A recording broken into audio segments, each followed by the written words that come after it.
Doubts होंगे तो उससे हम क्लियर करेंगे। और हम लोग कैसा पढ़ाते हैं, क्या पढ़ाते हैं, कब से पढ़ा रहे हैं, हमारी फैकल्टीज कौन है, इन सबसे आपकी परिचय कराएंगे और संग में आपसे भी परिचय करेंगे। प्रारंभ में गणेश वंदना के साथ इस कार्य को प्रारंभ करते हैं।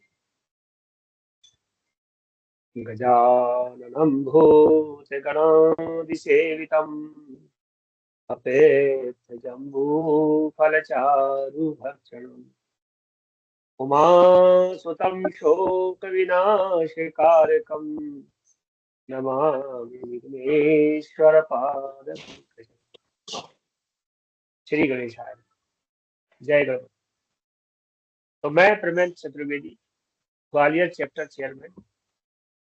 यहाँ हम सन 2011 से Indian council of astrological sciences chapter, Chennai का एक चैप्टर तो पूरे मध्य प्रदेश के लिए कार्य कर रहा है, ग्वालियर चैप्टर उसे चला रहे हैं। अब तक हमारे यहाँ से काफी छात्र, यानी 1000 से ऊपर की संख्या में छात्र यहाँ जुड़ चुके हैं। बहुत से अध्ययन कर चुके हैं, बहुत से अध्ययन कर रहे हैं, बहुत से विशारद कर चुके हैं, पोस्ट विशारद कर चुके हैं, और उन्हीं में से बहुत से यहाँ पर पढ़ा रहे हैं। की आवाज अपना इतनी माइक स्पष्ट नहीं, हाँ, कुछ आवाज गड़बड़ स्पष्ट है, आवाज बहुत नहीं आ रही। अपनी ध्वनि को थोड़ा तेज कीजिए, मतलब स्पीकर चेक कीजिए। ओके, ठीक है।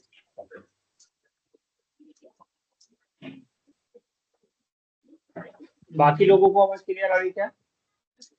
भाई साहब आवाज आ रही है। ये ना भाई चालू तो नहीं है ना कैमरा? धर्मेंद्र जी आवाज चैट वाले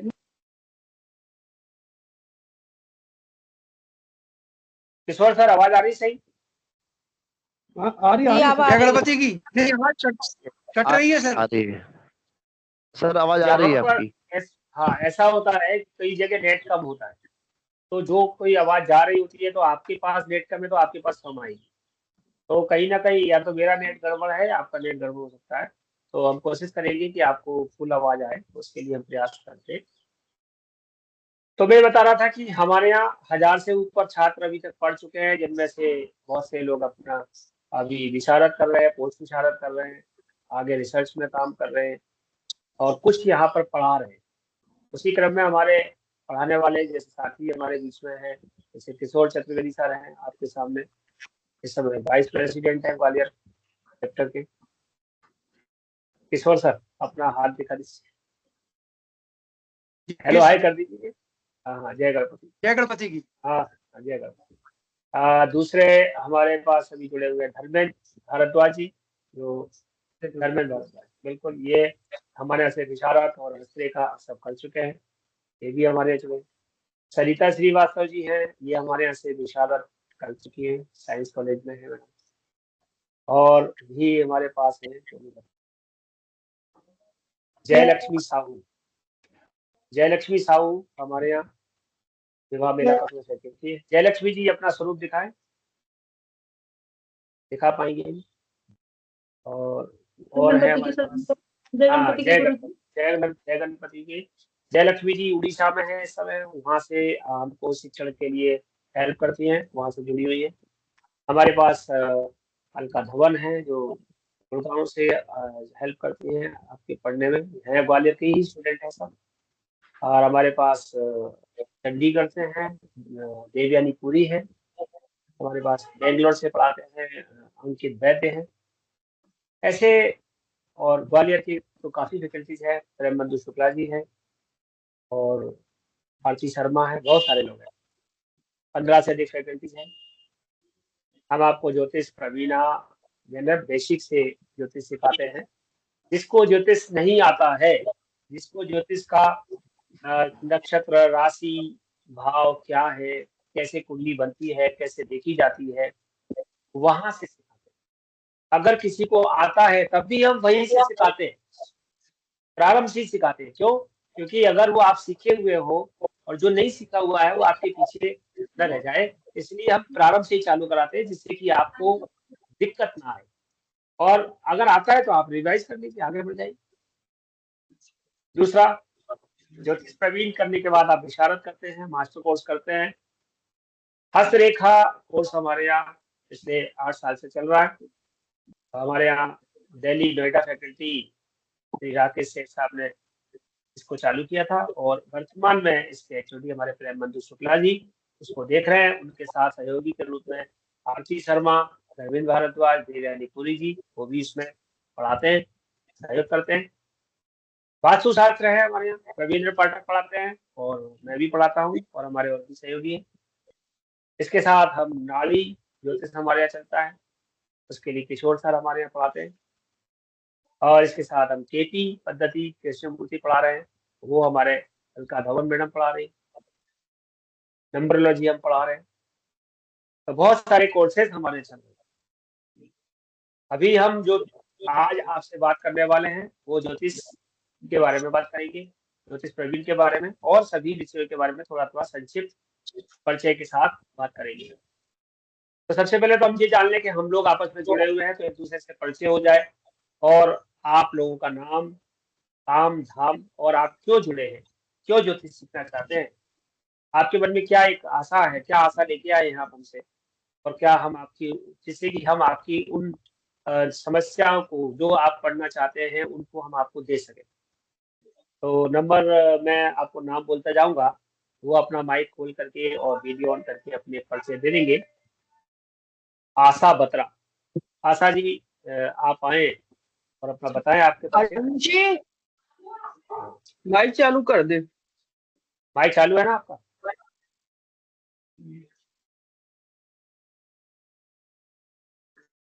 आशा जी ये चला हुआ है। आशा बत्रा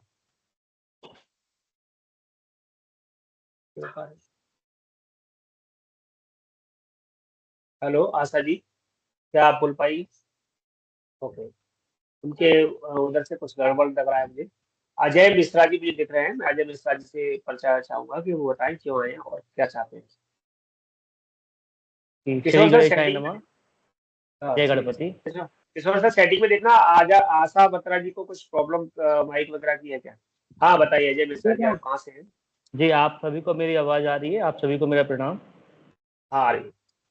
मेरा नाम अजय मिश्रा है और मैं विद्यार्थी हूँ। अभी वर्तमान में एक प्राइवेट स्कूल में अकाउंटेंट के पद पर कार्य कर रहा हूँ और मेरा करीबन 4-5 साल से रुझान ज्योतिष विज्ञान की तरफ हुआ है और मैं ये चाहता हूँ कि इसको मैं अपना व्यावसायिक पेशे के रूप में और अपने सेल्फ कॉन्फिडेंस के लिए भी और आने वाले भविष्य में इन सभी ज्योतिष विज्ञान को आगे पहुंचाने के लिए डबल अपना माइक बंद ज्ञान कर बढ़ाने दीजिए, आशा जी माइक बंद कर दीजिए। हाँ और अपने ज्ञान में वृद्धि करने के लिए मैं यह ज्योतिष विज्ञान सीखना चाहता हूँ। ये बताइए कि आप जी कहाँ से? और मैं ग्वालियर से ही हूँ, नागा चंदबंदी क्षेत्र से। और मुझे श्रीमान धर्मेंद्र भारद्वाज जी ने ये आपके बारे में जानकारी दी थी और ये मुझे ग्रुप में जोड़ा गया है। ठीक ठीक ठीक ठीक ठीक, अरे वो समझ गया, आप धर्मेंद्र जी आपसे बात कर लेंगे, कोई बात नहीं। दूसरा मेरे पास नाम है आशा बत्रा जी, अब आप अपना वीडियो ऑन करके बताइए। आशा जी। जय गणपति जी। जय गणपति। मैं आशा बत्रा ग्वालियर से, बालाबाई के बाजार, ओके, लश्कर ग्वालियर, और मैं हाउस वाइफ हूँ और मेरे को 1 साल से ज्योतिष का रुझान हुआ है। मेरा मन है कि मैं कुछ मतलब सेवा करूं, खाली सीखना चाहती हूँ।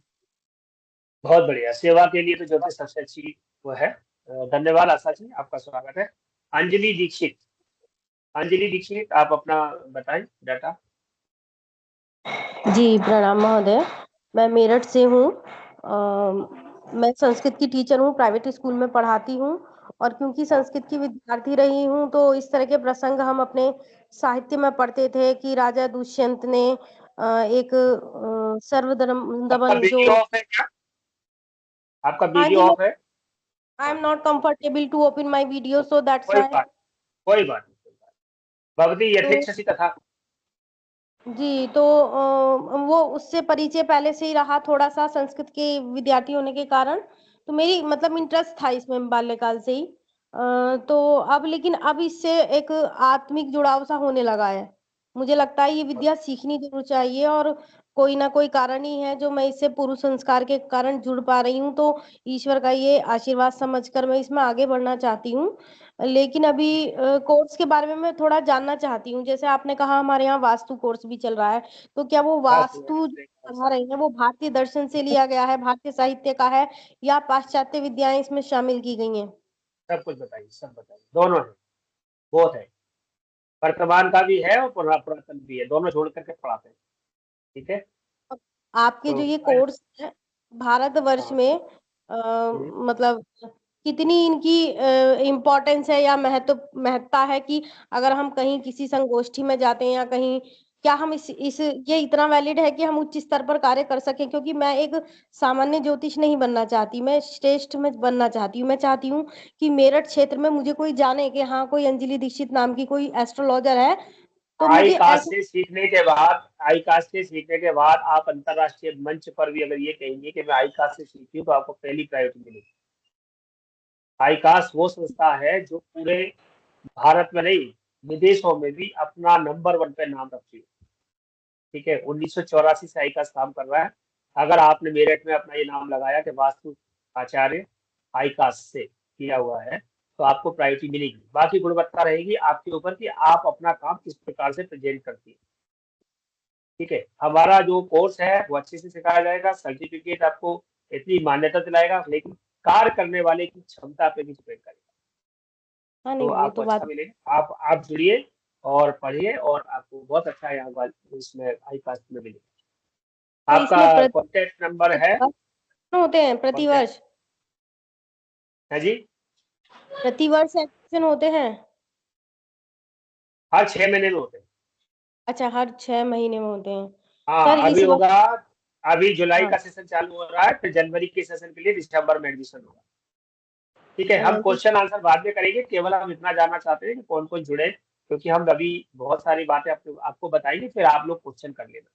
तो मैं तीसरे नंबर पे पूछूंगा, अर्चना जी जुड़ी हुई है। अर्चना जी, आप कहाँ से हैं और अपना परिचय दे देंगी? अर्चना जी। हेलो। हाँ जी। सर आवाज आ रही है? हाँ, हाँ सर, अर्चना जी बोलिए। हाँ मेरा नाम अर्चना है और मैं भोपाल से हूँ। अभी मैं एस्ट्रोलॉजी कर रही हूँ काफी टाइम से। हाँ, जी, लेकिन अभी जुड़ी हूँ, पहली बार ही जुड़ी हूँ आई खास से। ये आपको किसने दिया था रेफरेंस? यहाँ पे ये मेरे क्लाइंट है जो सीख रहे हैं यहीं से।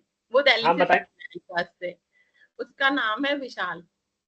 ओके ओके ओके, ठीक है। हाँ, उन्होंने मेरे को ना बहुत सारी चीजें ऐसी बताई जो मुझे चाहिए थी कि बेसिक क्लियर होना चाहिए, और मैंने बेसिक क्लियर ना करके डायरेक्ट पढ़ लिया था नाड़ी वगैरह सब। बिल्कुल बिल्कुल, ये कोर्स कर लेते हैं तो हमारे को स्टेप बाय स्टेप सब कुछ हो जाता है, तो हमें आसान होता है कोई भी काम करते वक्त हम बीच में भटकते नहीं। वेलकम, हाँ, आपका स्वागत है। हम आपसे बिल्कुल आपको कोशिश करेंगे कि आप हमारे चैप्टर से जुड़े। इसके बाद मैं डॉक्टर अजय कश्यप जी को देख रहा हूँ। आप अजय कश्यप जी, आप अपना परिचय दे दें। नमस्ते, जय गणपति जी। जय गणपति, जय गणपति। आवाज आ रही है? आवाज आ रही है हाँ आपको? बिल्कुल आ रही सर, आ रही। हाँ हाँ जी सर, मैं सीनियर एवरेज कंसल्टेंट हूँ। वैसे इंडस्ट्री भी रन कर रहा हूँ। जस्ट हॉबी के लिए मैं इसको अभी फार्मेसी ज्वाइन करना चाहता हूँ। प्रेम बंधु बिल्कुल शुक्ला ठीक है। जी के रेफरेंस से थोड़ा सा मेरे को इंटरेस्ट हुआ है।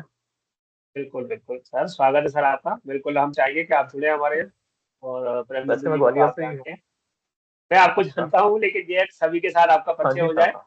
हाँ, बिल्कुल, इसीलिए मैं ठीक। चाहता हूँ कि अच्छा। अच्छा लगा कि आप हमारे यहाँ से जुड़ेंगे, और हमारे लिए भी एक सौभाग्य होगा। धन्यवाद। ठीक गौरव भारद्वाज, अपना परिचय दे रहे हैं। गौरव भारद्वाज।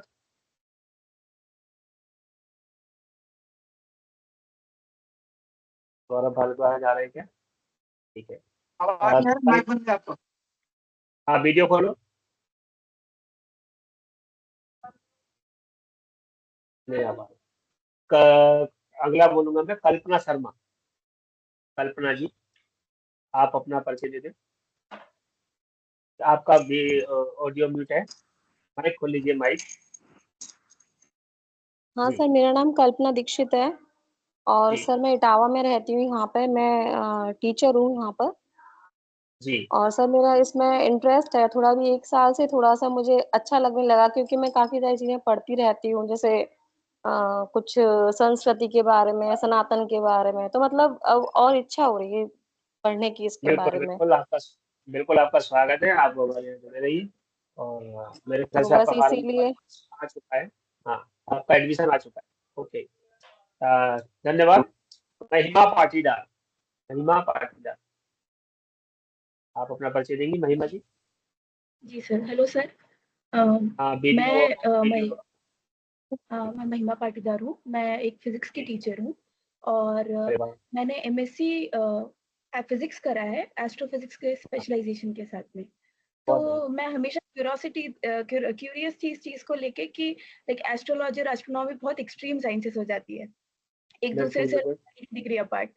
तो कई ऐसे इंस्टेंसेस हो गए लाइफ में जिसमें एस्ट्रोलॉजी का बहुत बड़ा रोल रहा। तो उससे मुझे बहुत क्यूरियोसिटी रही कि ये चीजें काम कैसे करती हैं।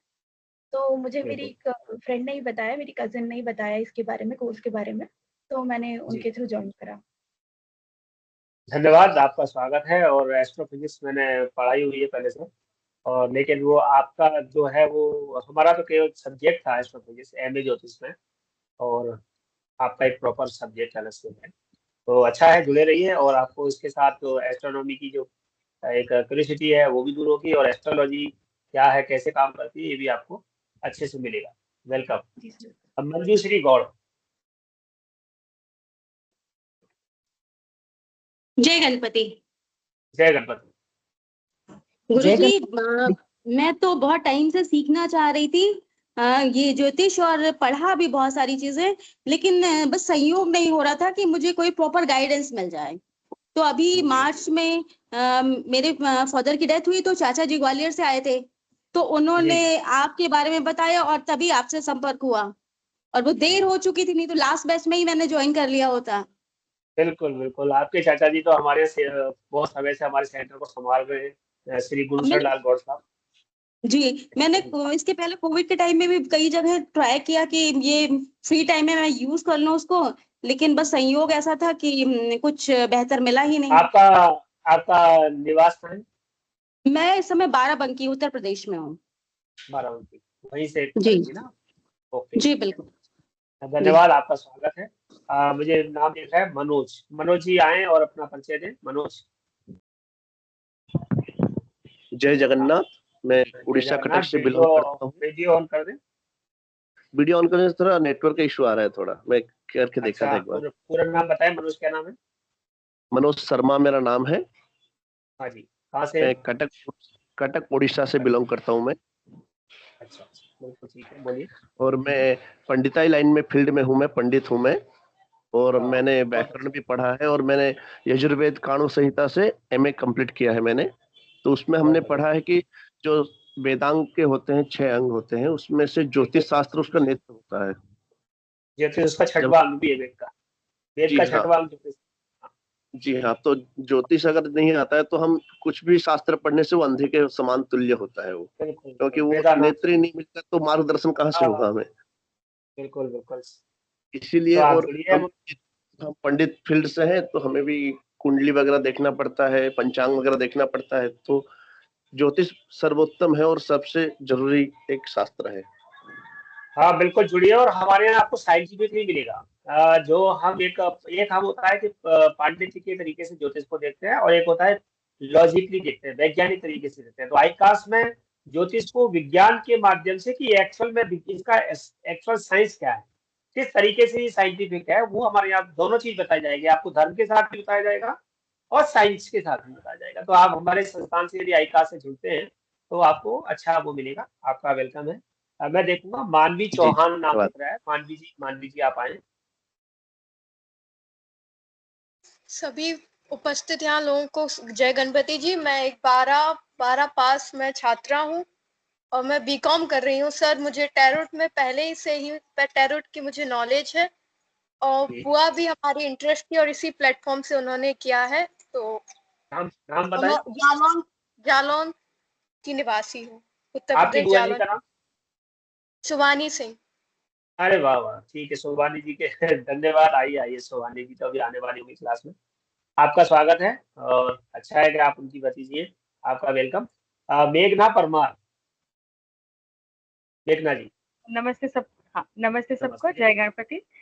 मेरा जय। नाम परमार, मैं भिलाई छत्तीसगढ़ से बिलोंग करती हूँ। मैं पिछले 4 साल से already numerology, tarot card, astrology, crystal healing वगैरह की प्रोफेशनल प्रैक्टिस करती हूँ। मैंने एस्ट्रोलॉजी सीखी है और बहुत डिटेल में सीखी है, पर मुझे मुझे एक होता है ना सीखे हुए से सीखना, तो मुझे एक बेस बहुत अपना स्ट्रॉन्ग चाहिए था कि जब प्रिडिक्शन होती है, अभी भी प्रिडिक्शन अच्छी होती है, पर एक कैलकुलेशंस मुझे करने थे, मुझे कैलकुलेशन में जाना, तो मुझे डिटेल बेस स्ट्रॉन्ग करना है। तो मेरी डॉक्टर संजीव बिल्कुल। वशिष्ठ से बात हुई थी यहाँ पे क्या बोलते हैं हाँ उसको, बिल्कुल, उन्होंने मैसेज इशारा डोंगरगढ़। किया हुआ है। हाँ। हाँ जी, आप भी हाँ जी। छत्तीसगढ़ से तो हैं? उन्होंने पार्डन क्या बोला आपने, सॉरी? आप छत्तीसगढ़ से हैं? हाँ जी, मैं छत्तीसगढ़ भिलाई से हूँ। Okay okay. तो उन्होंने मुझे बोला कि ग्वालियर चैप्टर अच्छा है, आप ग्वालियर चैप्टर से जुड़िए। तो फिर मैंने एडमिशन करवाया और मैं ग्वालियर चैप्टर से जुड़ी, ताकि एक जो होता है ना एक साइंटिफिक बेस और एक कैलकुलेशन जो हम कर सकते हैं एस्ट्रोलॉजी में, मुझे वो करना था। तो मेरी आगे विशारद करने की भी इच्छा है। पहले एक बार इसको कंप्लीट करें, फिर आगे भगवान देखते हैं क्या करते हैं। धन्यवाद। अब देखिए, पढ़ने के बाद हमें पता चलता है कि ज्योतिष की जो मूल चीज है हम उसको छोड़ रहे हैं।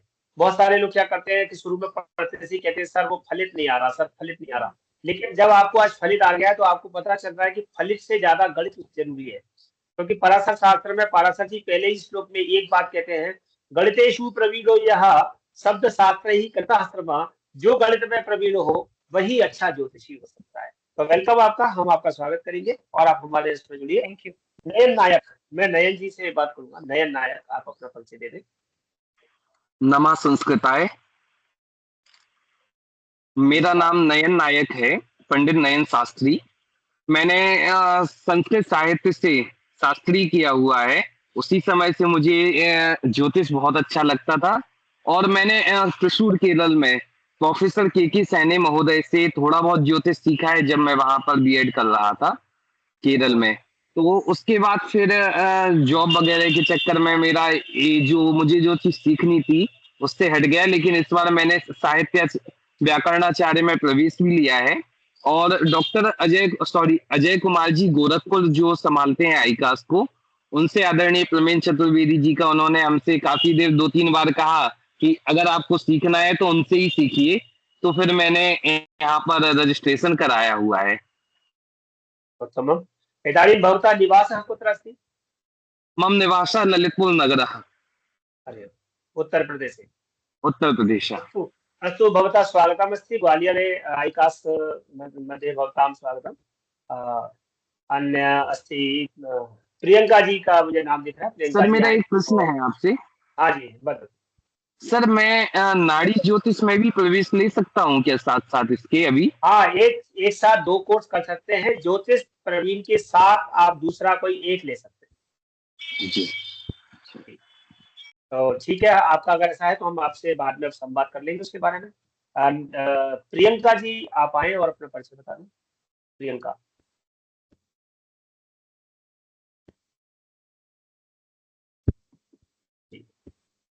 जय गणपति की। मेरा जय नाम गणपति। प्रियंका पटसारिया है।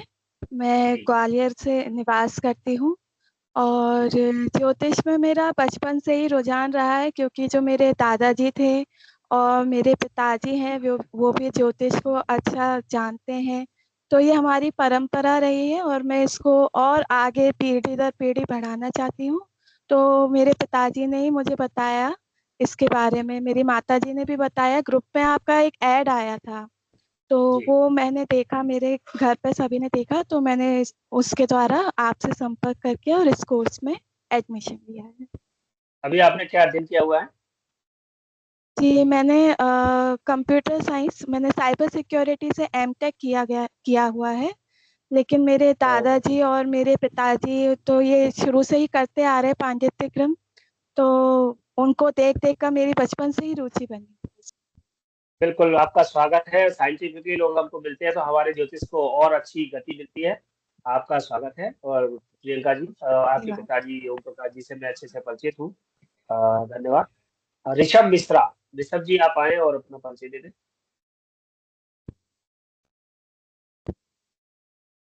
जी, मेरा नाम ऋषभ मिश्रा है। मैं जिला रीवा मध्य प्रदेश से हूँ। वर्तमान में मैं अभी गवर्नमेंट आयुर्वेद महाविद्यालय कॉलेज यहाँ ग्वालियर में अध्ययनरत हूँ। क्योंकि मेरा सब्जेक्ट भी ज्योतिष है आयुर्वेद में और मेरी रुचि भी आयुर्वेद में है, इसलिए मैंने इसको सीखने में मैं उत्सुक हूँ। बहुत बढ़िया है, अच्छा है, स्वागत है आपका। और दिख रही है सीमा शर्मा, सीमा जी परिचय दें अपना।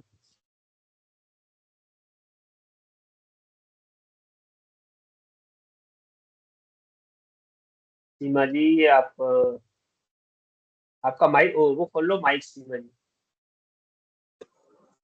हाँ, जय गणपति की पंडित जी। जय गणपति।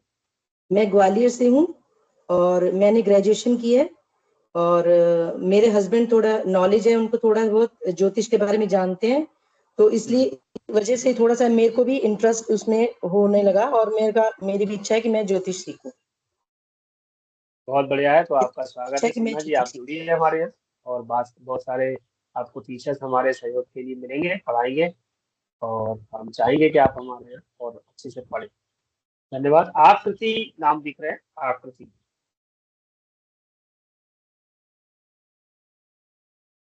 आकृति गर्ग।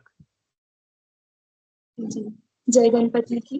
जय गणपति। मेरा नाम आकृति गर्ग है। मैं ग्वालियर की निवासी हूँ। मैं अभी वर्तमान में गवर्नमेंट आयुर्वेद महाविद्यालय एवं चिकित्सालय में अध्ययनरत हूँ।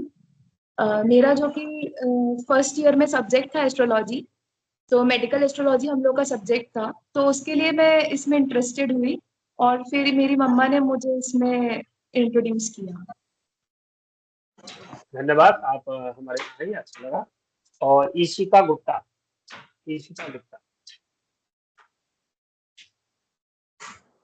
ईशिका जी आप अपना परिचय दे दें।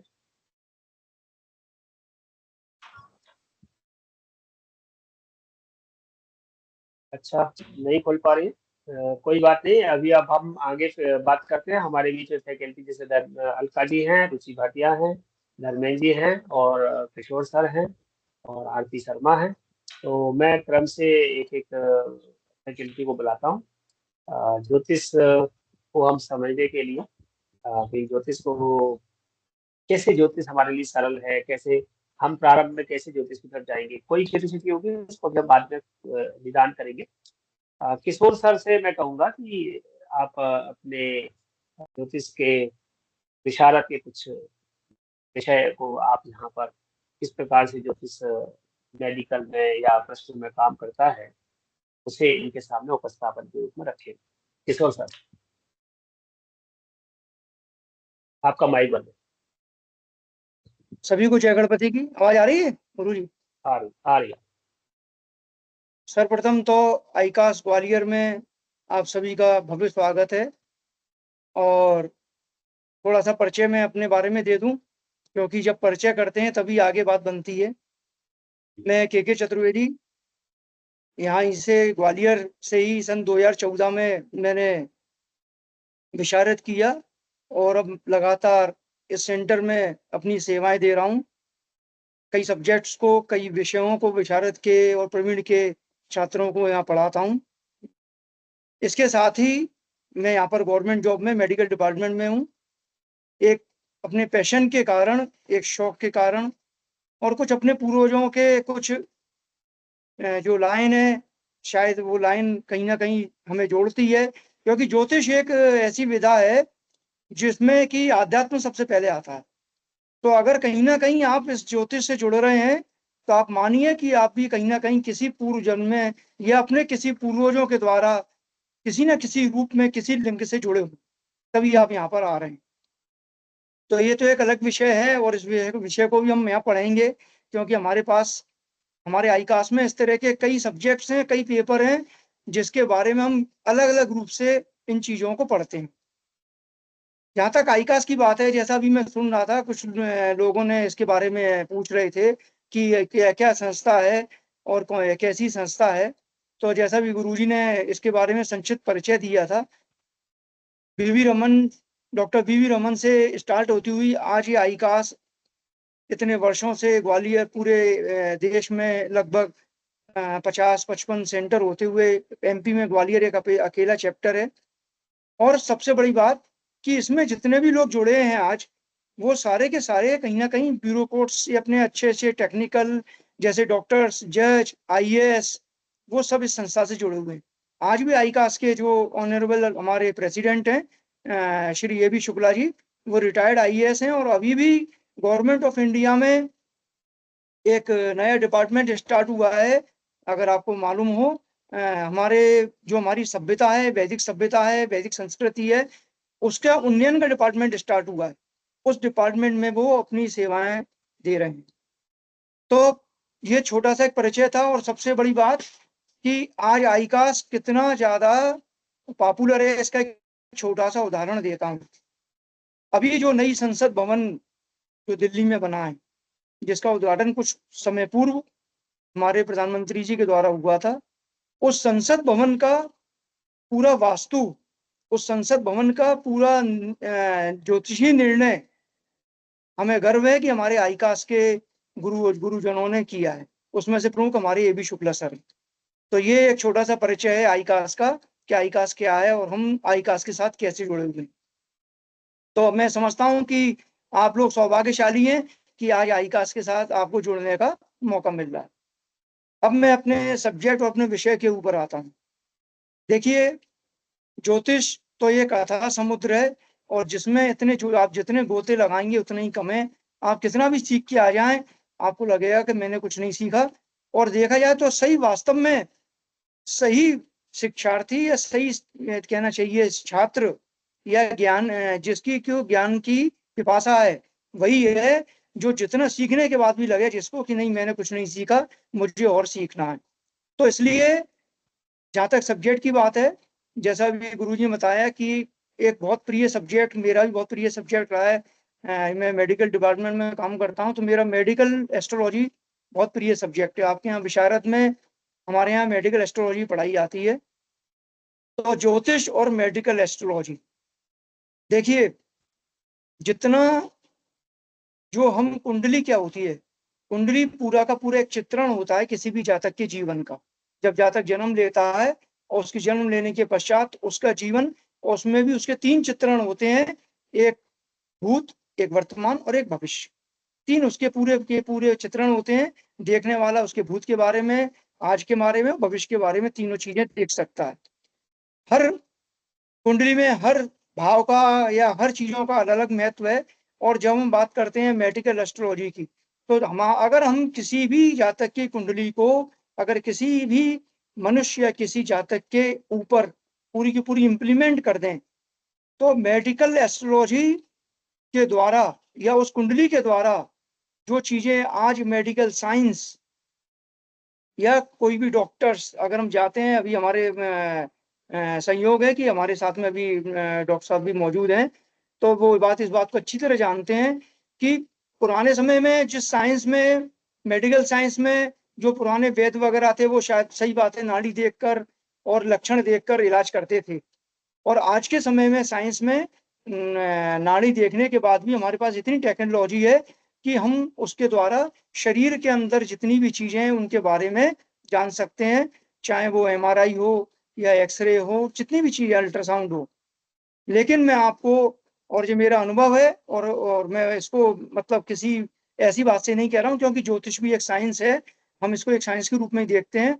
हम किसी की भी कुंडली के द्वारा उसके शरीर में होने वाले रोग या उसको जो हो चुके हैं पुराने रोग या होने वाले हैं संभावित रोग, उसके बारे में जान सकते हैं एक ही बार में कुंडली देखकर और कुंडली का अध्ययन कर कर।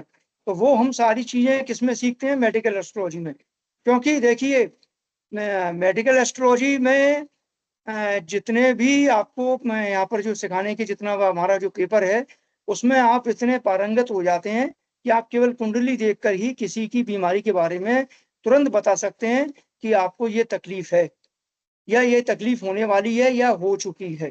तो ज्योतिष तो एक उजाला है, ये हमको मार्ग दिखाता है, ये हमको राह दिखाता है कि आगे आप सचेत हो जाइए कि क्या होने वाला है। आगे तो जो हमने प्रारब्ध में जो भी कर्म करके आए हैं उसका फल तो सबको भोगना है, लेकिन ज्योतिष तो एक इस तरह से बताएगा कि अभी पानी गिरने वाला है, आप छाता ले जाइए या बरसाती ले जाइए, तो आप भीगने से बच जाएंगे, और अगर भीगेंगे नहीं तो आप बीमारी से बच जाएंगे। वही ज्योतिष करता है। बाकी तो जो अगर आपके प्रारब्ध में भीगना है या बीमार पड़ना है तो आप मेरे कहने पर भी नहीं ले जाएंगे। तो मेडिकल एस्ट्रोलॉजी एक बहुत ही ज्यादा इंटरेस्टिंग सब्जेक्ट है। सबसे बड़ी बात क्या है कि ये एक हमारे डेली रूटीन से जुड़ा सब्जेक्ट है, और आज के समय में अगर देखा जाए तो व्यक्ति अगर परेशान है तो सबसे ज्यादा परेशान है अपनी बीमारी से। आज सबसे ज्यादा अगर किसी से कहो कि मेरे पास सब कुछ है, पैसा है, मेरे पास सब सारे साधन हैं, लेकिन मैं सबसे ज्यादा परेशान किस बात से हूँ कि मुझे ये बीमारी ने घेर रखा है। पैसा होने के बाद भी कई बार उसका इलाज नहीं मिल पाता। आज व्यक्ति अगर देखा जाए तो अपने दिन भर के रूटीन में मैं समझता हूँ रोटी से ज्यादा गोली खाता है। कईयों को आपने देखा होगा कि सुबह उठते ही गोलियां चालू होती हैं और दोपहर से लेके शाम तक और रात को सोते समय तक उसकी गोलियां चलती हैं। तो जितनी रोटी नहीं खाता उतनी ज्यादा गोलियां खाता है। तो ज्योतिष उन चीजों को, या कहना चाहिए अगर किसी को कोई बीमारी है तो उसका इलाज है, मुमकिन है, लेकिन यहाँ पर ज्योतिष इसमें क्या भूमिका निर्णय कर सकता है। हो सकता है कि उस व्यक्ति का वो समय नहीं आ पाया हो जिस समय उसको उस इलाज से फायदा मिल जाए। कई बार हमने देखा है कि कई व्यक्ति अपना पूरा समय, पूरा टाइम, पूरा पैसा लगातार बर्बाद करते चले जाते हैं, अच्छे अच्छे डॉक्टर को दिखा लेते हैं और उनकी बीमारी का पता नहीं पड़ता, या कहना चाहिए बीमारी तो पता पड़ जाती है लेकिन जो दवाई है, जो मेडिसिन है, वो उनको नहीं लग पाती। तो क्या कारण है? कहीं ना कुछ तो कारण होगा। दो व्यक्ति अगर एक ही बीमारी के किसी डॉक्टर के पास जा रहे हैं और सेम लक्षण है, लेकिन किसी एक व्यक्ति को उसकी दवाई से फायदा मिल रहा है और दूसरा व्यक्ति जो उसके साथ में जा रहा है उसको उसका फायदा नहीं मिल रहा, वो अभी भी उस तकलीफ में गुजर रहा है, तो कहीं ना कहीं यहाँ पर ज्योतिष आड़े आता है। कहीं ना कहीं उसके ग्रह खराब हैं, ग्रह आड़े आ रहे हैं, जो उसको, या उसका कहना चाहिए टाइम नहीं आया, वो समय नहीं आया जिस समय उसको उन चीजों का फायदा मिल पाए। तो यहाँ ज्योतिष काम आता है कि अगर हम उसकी कुंडली देखकर थोड़ा सा विस्तृत अध्ययन कर सकें और उसको ये बता सकें कि आपका सही समय या ऐसा समय कब आएगा जब आपको उचित इलाज या उचित मेडिसिन मिल पाएगी, आप उस समय का चूज कीजिए। देखिए, जब ये बात आई है तो इसको मैं थोड़ा सा आपको इस एक और सब्जेक्ट के साथ जोड़ना चाहता हूँ। वो सब्जेक्ट है हमारा विशारद का ही प्रश्न ज्योतिष, जिसे हम होरारी कहते हैं। प्रश्न ज्योतिष, और मैं इसको अभी मेडिकल की बात में इसलिए जोड़ना चाह रहा हूँ कि उसके द्वारा, उस ज्योतिष के द्वारा या उस पद्धति के द्वारा हम ये तक देख पाते हैं कि व्यक्ति जो इलाज ले रहा है वो इलाज सही है अथवा नहीं सही। जिस डॉक्टर के द्वारा उसका इलाज हो रहा है वो डॉक्टर उसके लिए सही है नहीं सही। तो प्रश्न ज्योतिष में तो ये तक बता दिया जाता है कि आप डॉक्टर चेंज कर दीजिए, आप जिसके पास जा रहे हैं वो सही इलाज नहीं कर रहा है, अगर आप डॉक्टर चेंज करेंगे तो हो सकता है आपको इलाज सही मिल जाए। आप मेडिसिन आपको जो दी जा रही है वो सही नहीं है, आप मेडिसिन चेंज करवाइए, आपको दूसरी मेडिसिन हो सकता है उसी तरह की दूसरी मेडिसिन आपको फायदा दे जाए। तो ये हम प्रश्न ज्योतिष से देखते हैं। तो दोनों का रिलेशन, दोनों का बहुत ज्यादा महत्व है, क्योंकि प्रश्न ज्योतिष एक ऐसी विधा है। देखिए, जब आप ज्योतिष लाइन में आए हैं तो आपको सबसे पहले जब बात आती है, और आपने भी महसूस किया होगा, कई लोग इसमें पूर्व से भी इस काम को कर रहे हैं, तो उन्होंने भी देखा होगा कि कई व्यक्ति ऐसे आते हैं जो ये कहते हैं कि हमारे पास तो कुंडली नहीं है, हमारे पास तो हमारी डेट ऑफ बर्थ का टाइम नहीं है। बहुत से लोग हैं, मैं ज्यादा पुराने लोगों की बात नहीं कर रहा हूँ, कई ऐसे भी आते हैं जिनका जन्म 70 के आसपास हुआ है, वो भी कहते हैं कि अरे नहीं, पता नहीं माँ बाप ने उस समय नोट किया नहीं किया, तो हमारे पास तो कुंडली नहीं है। अब क्या आप उनको वापस कर देंगे? क्या आप ये कह देंगे कि नहीं आपके पास कुंडली नहीं है तो मैं आपके बारे में नहीं बता सकता? क्या ज्योतिष यहाँ पर फेल हो जाएगा? नहीं, उसके लिए हमारे पास दूसरी टेक्निक है, वो है प्रश्न ज्योतिष। सबसे बड़ी विधा जो उस ऐसे लोगों के लिए खास तौर पर जिनके पास कोई डेटा नहीं है, जिनके पास कोई कुंडली नहीं है, तो उनके प्रश्नों का जवाब देने के लिए प्रश्न शास्त्र की अवधारणा है। आप प्रश्न शास्त्र की जितनी टेक्निक है उनको यूज करके उनके प्रश्नों का जवाब दे सकते हैं। और ऐसे कई सारी चीजें जो आप कुंडली के द्वारा नहीं बता सकते, क्योंकि देखिए हर चीज की, हर विधा की एक लिमिट होती है और आप उस लिमिट से बाहर नहीं जा सकते। कुंडली की और जन्म कुंडली की भी एक लिमिट है कि इसके द्वारा हम किन किन चीजों को देख सकते हैं। लेकिन कई चीजें, कई प्रश्न ऐसे होते हैं हमारे जीवन में, हमारे रोजमर्रा के जीवन में, जिनका आप आंसर कुंडली के द्वारा नहीं दे सकते।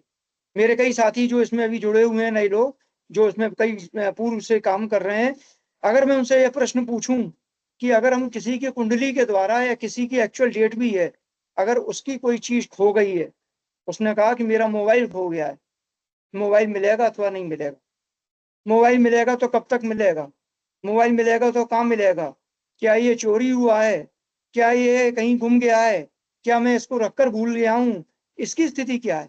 क्या कोई भी व्यक्ति इन सारे प्रश्नों का उत्तर जन्म कुंडली से देख बता सकता है?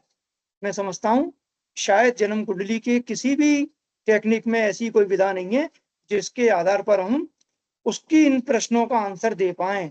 तो इन प्रश्नों के उत्तर देने के लिए हमारे मनीषियों ने, हमारे ऋषियों ने एक नई विधा का विकास किया था और उसका नाम है प्रश्न ज्योतिष। प्रश्न ज्योतिष में आप इन सारे प्रश्नों के आंसर निकाल सकते हैं। पद्धति वही है, टेक्निक वही है, कुंडली उसमें भी वही बनेगी जो कुंडली आपने सीखी है। केवल अंतर इतना आएगा कि वो एक जन्म कुंडली है और ये एक प्रश्न कुंडली है।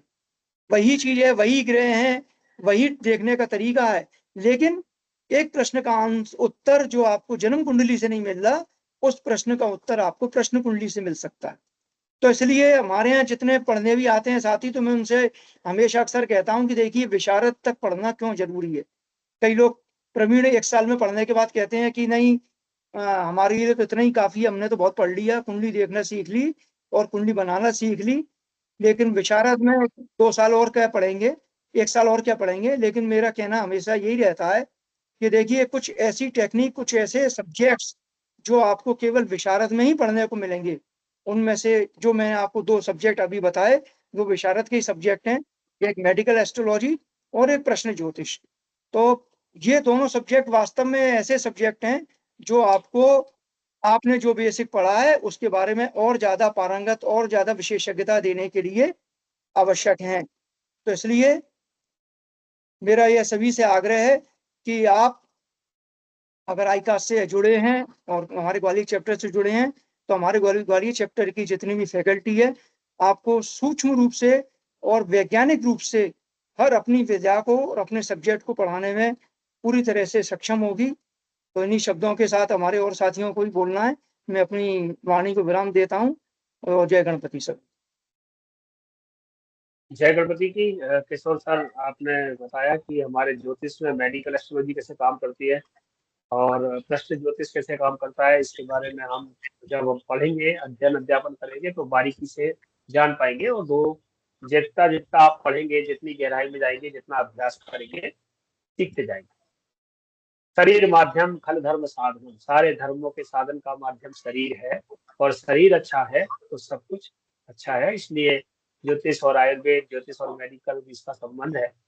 लेकिन आज के समय में एक बहुत बड़ी विडंबना चल रही है, वो है हमारा दाम्पत्य जीवन।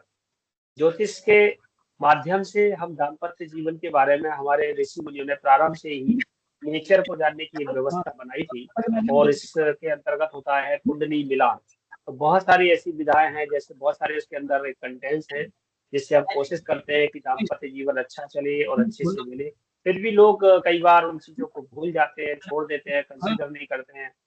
तो हमारी यह फैकल्टी है उड़ीसा से जयलक्ष्मी साहू। जयलक्ष्मी जी आप उपस्थित हैं? तो जयलक्ष्मी जी आप आएंगी और विवाह में ज्योतिष कैसे काम करता है 5-7 मिनट में आप सभी को थोड़ा सा मार्गदर्शन करें, जिससे कि आगे ये लोग पढ़ेंगे तो इनको इसका थोड़ा सा अच्छा एक फील आएगा। जय गणपति। जयलक्ष्मी जी। जय गणपति की। मैं जयलक्ष्मी साहू आईकास ग्वालियर चैप्टर की विशारद की छात्रा रह चुकी हूँ और वर्तमान में पिछले 1.5 साल से पोस्ट विशारद भी कर रही हूँ और इधर आप लोगों को विवाह मेलाप की सब्जेक्ट जो पढ़ा रही हूँ गुरुजी की निर्देशानुसार। मेरा जो सब्जेक्ट है, जो आजकल के सबसे महत्वपूर्ण विषय है विवाह। विवाह आजकल के जो विषाक्त सामाजिक व्यवस्था को देखकर जो हम विवाह के संदर्भ में ज्योतिष सर्वहितकारी विज्ञान का उत्तरदायित्व और महत्व और भी प्रखर हो उठा है। जैसे कि आज प्राय सभी व्यक्तियों अपने प्रिय जनों के या संतानों के भाई, किसी के बहन, बच्चे, उनके विवाह से पूर्व जन्म चक्र का मिलान आवश्यक समझने लगे हैं। कारण क्या है? कारण ये है कि वैवाहिक विलंब या विघटन के समय जो जातक जो चीजों का, परेशानियों का सम्मुखीन होते हैं, उसके बाद ज्योतिर्विदियों के संबंध में या शरण ग्रहण करने उनको ये उचित लगता है कि चलो हम कुछ गाइडेंस लेते हैं, क्यों ऐसी समस्या हमारे जीवन में उत्पन्न हुई।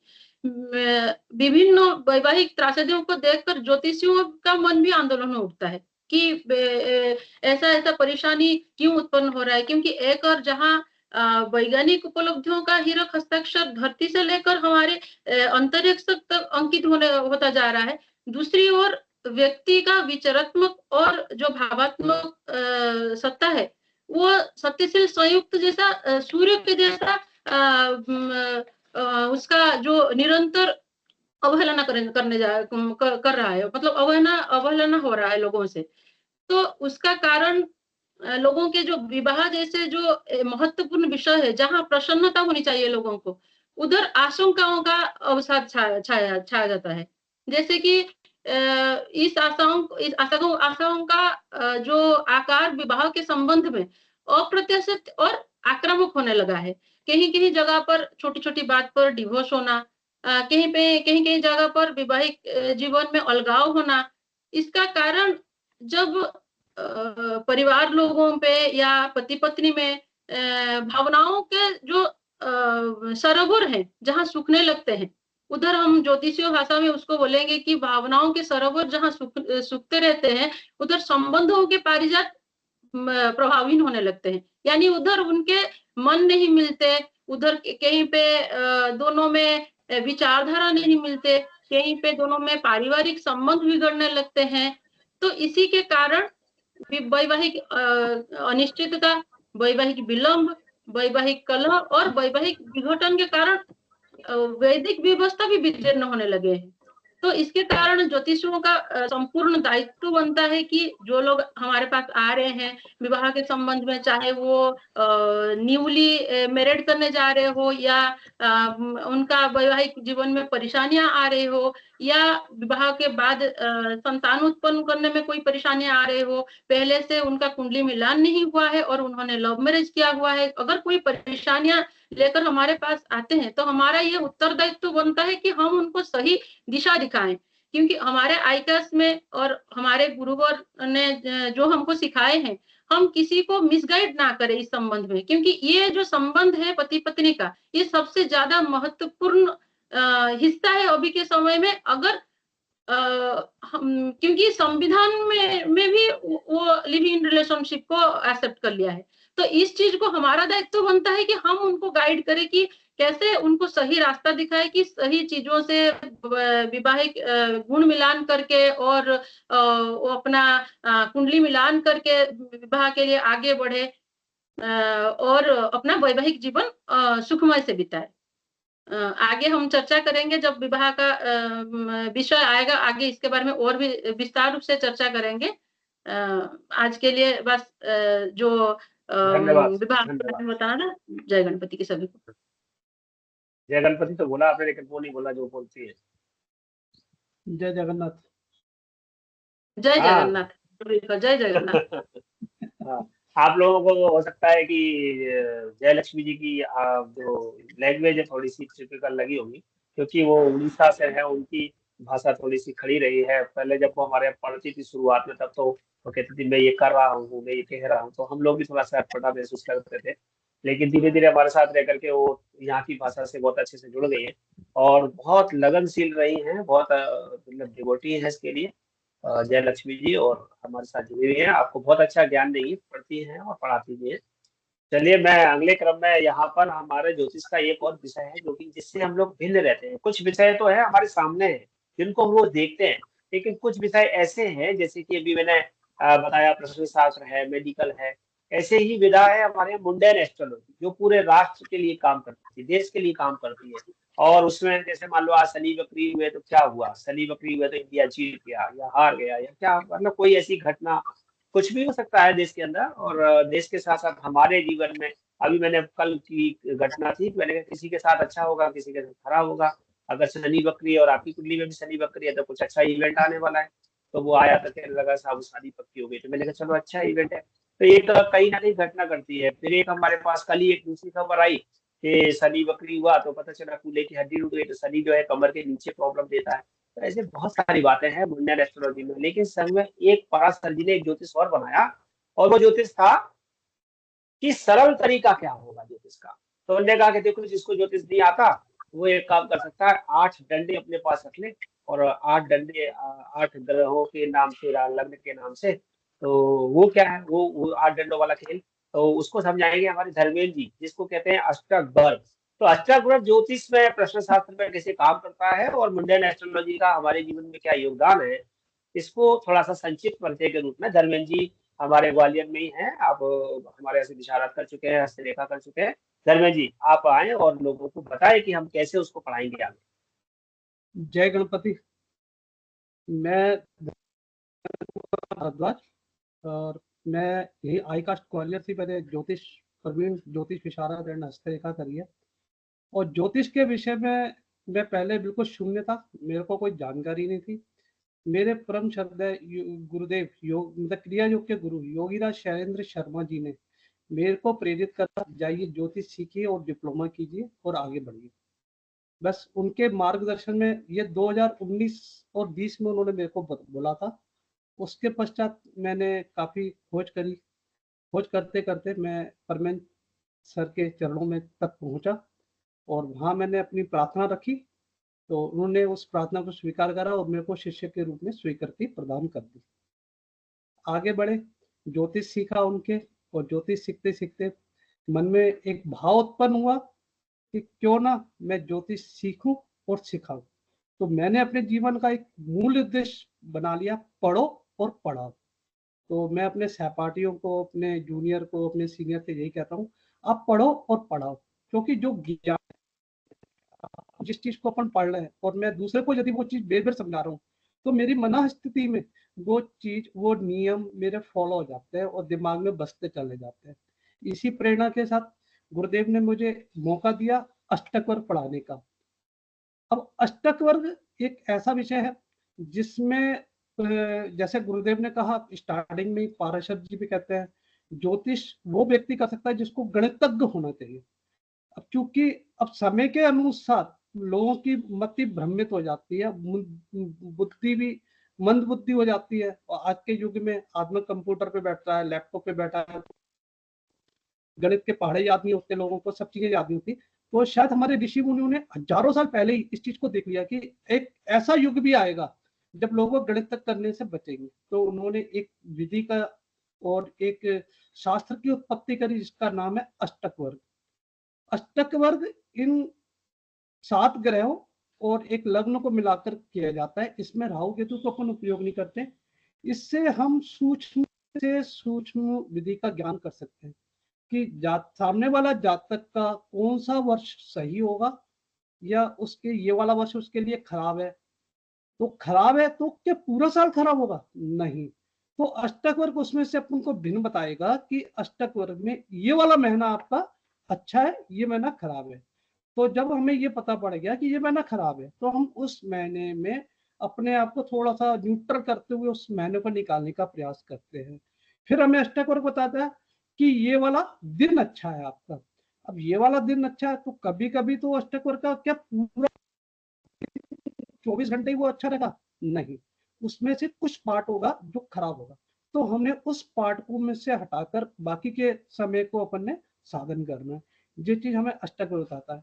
अष्टक वर्ग से हम काफी कुछ हटा देते हैं। जैसे आपने कहा कि अब माता जी की कुंडली अपने पास नहीं होती, पिता की कुंडली नहीं होती, जातक आता है कि मेरी माता का स्वास्थ्य सही नहीं है, अब आप बताइए कैसे होता है।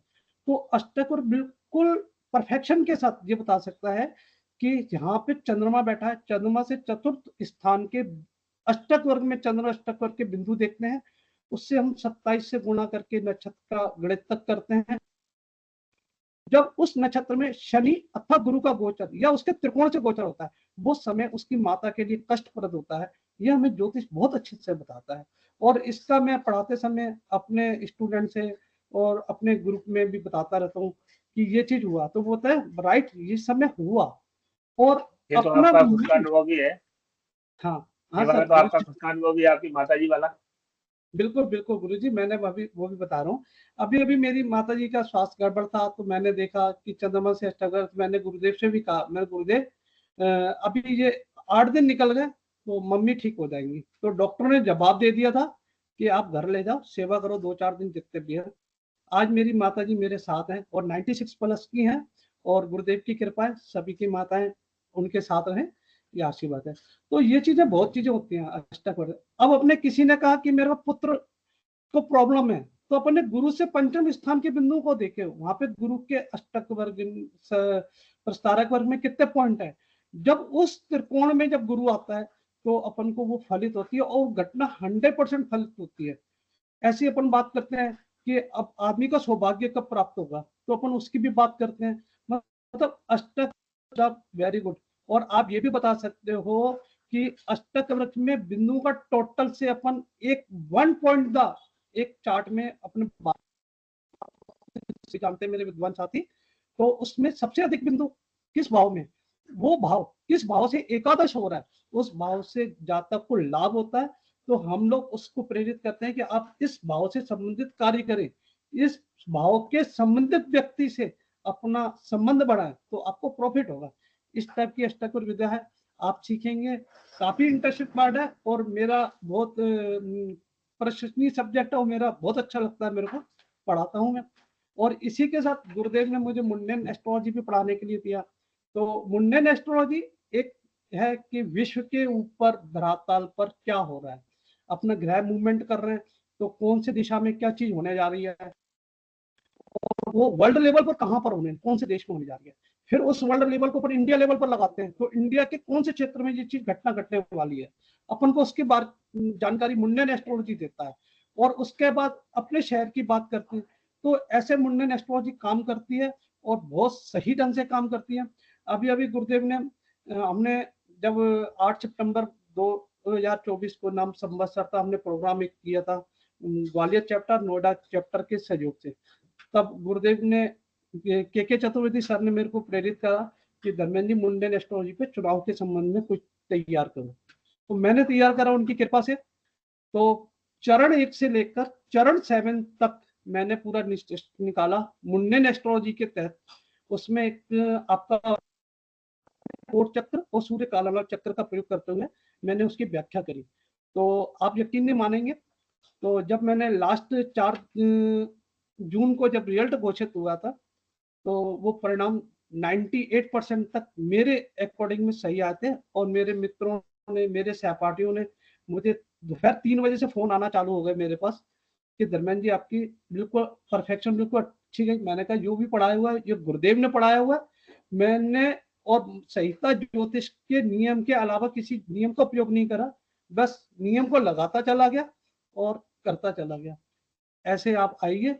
और इसी के साथ एक विद्या और पढ़ाता हूँ मैं गुरुदेव के आशीर्वाद से, जैमिनी एस्ट्रोलॉजी में मैं भावना दीदी के साथ में पढ़ाने आता हूँ। तो जैमिनी भी एक अपने आप ही विद्या है, पूर्ण विद्या, फॉर्मूले मिलते हैं, और किसी भी इवेंट का निर्णय जैमिनी अष्टक वर्ग तुरंत दे देते हैं। तो इसी के साथ मैं ज्यादा वाणी को नहीं लेता, आगे भी सभी जने बैठे हूँ। जय गणपति, जय योगीराज गुरुदेव। जय गणपति की। धर्मेंद्र जी, आपने संक्षिप्त शब्दों में अष्टक वर्ग का परिचय कराया, क्योंकि अष्टक वर्ग ज्योतिष का एक बहुत अच्छा पार्ट है, बहुत अच्छा टूल है, जो कि आपको ज्योतिष करते समय मदद करता है। मुंडेन एस्ट्रोलॉजी हमारे जीवन का बहुत बड़ा पार्ट है, क्योंकि हम इस ब्रह्मांड में रह रहे हैं, ब्रह्मांड में होने वाली घटनाएं हमारे जीवन को बहुत प्रभावित करती है। इसलिए मुंडेन हमें मालूम होना चाहिए, कब बारिश होगी, कब आंधी होगी, कब पानी होगी, कौन सी सरकार बनेगी, किस प्रकार महंगाई सस्ताई, सब कुछ उसमें मुंडेन में आ जाता है। शेयर बाजार दिया जाता है, कॉमर्शियल एस्ट्रोलॉजी आ जाती है, A to Z आ जाता है। जैमिनी हमारी एक विशेष विधा है जिसके बारे में थोड़ा सा आपने बताया। हम और भी विषयों पर बात करेंगे। हमारे कुंडली में दशा कैसे काम करती है, योग कैसे काम करते हैं, फलित कैसे करते हैं, फलित को प्रारंभिक स्टेज पर सरल तरीके से कैसे समझते हैं, और स्पिरिचुअल रूप से ज्योतिष हमारे जीवन में कैसे काम करता है। लेकिन हम उससे पहले हाथों की लकीरों में क्या लिखा हुआ है इस जानने के लिए, क्योंकि शुक्ला सर भी आ नहीं पाए हैं किसी कारण से, तो मैं बुलाऊंगा आरती शर्मा को, जो उनकी सहयोगी टीचर है, और वो बताएंगे कि हस्तरेखा का ज्ञान हमारे यहाँ कितना महत्वपूर्ण है। ज्योतिष के साथ हस्तरेखा जानना आपके लिए, क्योंकि हस्तरेखा और ज्योतिष अगर दोनों आपके पास कंबाइन है तो कभी कभी कुंडली की कुछ गलतियां होती है, तो आप हस्तरेखा से मैच करके या अन्य कुछ करके।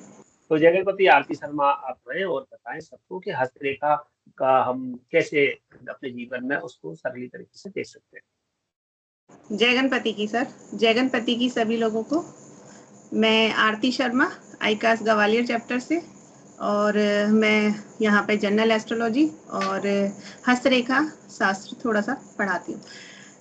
अगर हम बात करते हैं हस्तरेखा की कि हमें इसको क्यों जानना चाहिए, क्योंकि मनुष्य जो है प्राणी जगत में परमात्मा की सबसे अच्छी रचना है, सबसे सुंदर रचना है, सबसे सर्वोत्तम कृति है। अब इसके पास ही एक ऐसी विधा है जो हम पढ़ सकते हैं, क्योंकि एक मनुष्य है उसके पास ही हाथ होते हैं, क्योंकि उनके अंदर हाथों में रेखाएं होती हैं, और जब हाथों में रेखाएं हैं तो उनको पढ़ने के लिए भी मनुष्य ने ही ये खोज की कि उन रेखाओं का कुछ अर्थ निकाला, जिस अर्थ को हमने वेदों में या कहीं ग्रंथों में पढ़ा कि माथे की लकीरों में लिखा होता है भाग्य, उसी तरह हाथों की लकीरों में लिखा होता है हमारा भाग्य। इसी चेष्टा से प्राणी जगत में जो मनुष्य थे उसने उसकी खोज की। हमारे भारत में इसके बहुत सारे उल्लेख हैं, और प्राणी जो है, मनुष्य जो है, वो ये जानना क्यों चाहता है, हाथों की लकीरों को पढ़ना क्यों चाहता है। अगर हमारे पास ये प्रश्न आता है तो हम सबसे पहले जानते हैं कि सबसे ज्यादा जिज्ञासु है कौन, मनुष्य, क्योंकि उसको हर चीज पाने की, खोजने की प्रवृत्ति होती है। मनुष्य चाहता है कि मैं आगे का जान लूं, मुझे आगे का देखना है, मेरा भविष्य कैसा होगा, मैं पिछले जन्मों में क्या था, वर्तमान में मुझे किस तरह से सफलता मिलेगी। तो इसकी खोज के जिज्ञासा की वजह से बहुत खोज करने पर उन्हें रेखाओं को अवगत कराकर उन्होंने पढ़ा और देखा कि ये रेखाओं से हम क्या क्या जान सकते हैं। कई लोगों का प्रश्न आ जाता है कि जब ये हस्तरेखा होती है तो हम इनमें जब पढ़ते हैं तो जीवन रेखा के बारे में अगर हम पढ़ते हैं तो इससे हम धन भी देखते हैं, इससे परिवार भी देखते हैं, इससे हम अनेकों प्रकार के सुख देखते हैं। क्योंकि बहुत सारे विद्यार्थी हमसे पूछते हैं कि एक ही जीवन रेखा परिवार के विषय में भी बता देती है, धन संबंधी के जीवन शक्ति के बारे में भी बता देती है, उसी तरह से शनि रेखा भी विवाह, धन संपत्ति, इनके बारे में बता देती है। और हम जब बात करते हैं हृदय रेखा की, मस्तिष्क रेखा की, मंगल रेखा की, तो इनसे भी हम अनेक प्रकार के स्वास्थ्य संबंधी प्रॉब्लम को देख लेते हैं। तो ये ऐसा कैसे कर लेते हैं? तो ये एक विधाओं का गढ़ा हुआ रचना है, जिसको हम पढ़कर आगे जब आप लोग क्लास ज्वाइन करेंगे, जब आप पढ़ेंगे, तब आप इनको समझ सकेंगे कि ये ऐसा क्यों है। ऐसा इसलिए है क्योंकि जब हम देखते हैं कि हमारे पास अंकों में 0 से हमें 9 तक के अंक प्राप्त हुए, जब 0 से 9 तक के अंक प्राप्त हुए तो उससे हम कितनी भी संख्या बना सकते हैं। उसी प्रकार से हम A से लेके Z तक जब हमें वर्ड्स मिले इंग्लिश में तो हम उससे कोई सी भी स्पेलिंग बना सकते हैं। लेकिन ऐसा नहीं है अपने मन से गणित करके कुछ भी कर सकते हैं, कुछ डिसाइड होते हैं, रूल्स होते हैं, स्पेलिंग डिसाइडेड रहती है। इसी प्रकार से संख्या जो हम गणित में पढ़े हैं वो डिसाइड रहती है, उनको ही हम कैसे बनाया, लेकिन बनाया इन्हीं से है। 0 से 9 से जो अंक मिले इन्हीं से बनाया। उसी प्रकार से जो रेखाएं हमारे पास है, हमें उन्हीं को कनेक्ट करना है कि जीवन रेखा के साथ हमें मस्तिष्क रेखा कनेक्ट करनी है, फिर हमें स्वास्थ्य अवगत करेगा। जीवन रेखा से हमें हृदय रेखा को देखनी है, हमें हार्ट डिजीज पता चलेगी। मस्तिष्क रेखा भी साथ में देखेंगे, उन पर हम चिन्ह देखेंगे। हमारे हाथ में जो पर्वत है, सबसे पहले अगर हम बात करें हाथ की, तो हम हाथ देखते ही इंसान को बता सकते हैं कि आपका क्या स्वभाव है, एक ये ऐसी विधा है जिसको हमें कहीं देखना नहीं है। आप कुंडली देखेंगे, आपको थोड़ा सा देखना होगा, कुंडली देखनी होगी, भाव देखना होगा, भावेश देखना होगा, दशा देखनी होगी, गोचर देखना होगा, लेकिन इसमें आपको इतना कुछ नहीं देखना होता। हस्तरेखा में हमको सीधा हाथ, अगर आपका हाथ हमने देख लिया, एक सबसे पहले अटेंशन हो जाएगी कि ये धनाढ्य व्यक्ति का है या निर्धन व्यक्ति का है, ये परिश्रमी का है या आराम से सुकून से रहने वाले व्यक्ति का है। हम हाथ देखकर ही सबसे पहले ये बता सकते हैं। जब हम उसको देख लेते हैं, पर्वत देख लेते हैं कि हमारे पर्वत कितने अच्छे हैं, या जो आया है जातक उसके पर्वत कितने अच्छे हैं, तो व्यक्ति कितनी उन्नति कर सकता है, क्योंकि जिसके पर्वत उन्नत है वो उन्नति की ओर ही जाता है।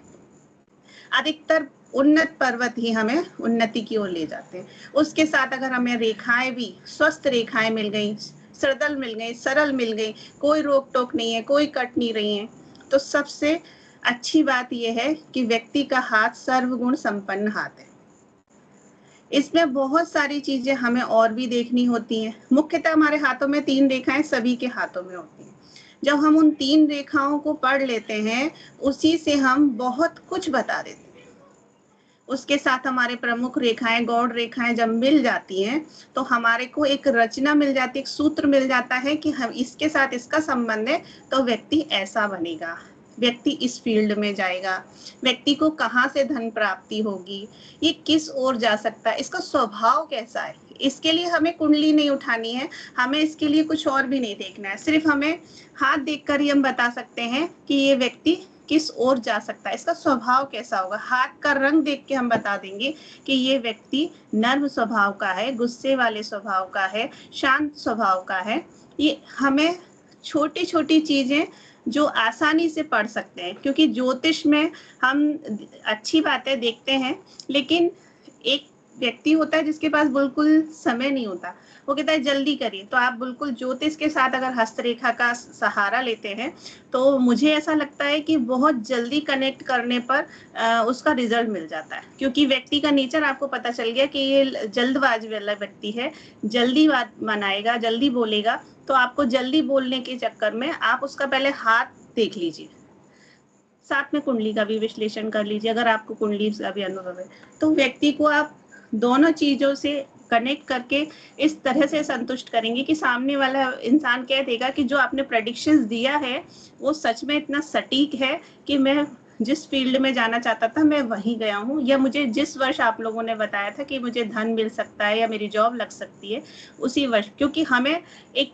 गाइड मिल जाता है। हस्तरेखा से हमें एक गाइड मिल गई कि ये व्यक्ति किस तरह का है और किस फील्ड में जा सकता है। बाकी कुंडली सहयोग कर देती है, जो कुंडली भी देखते हैं साथ में।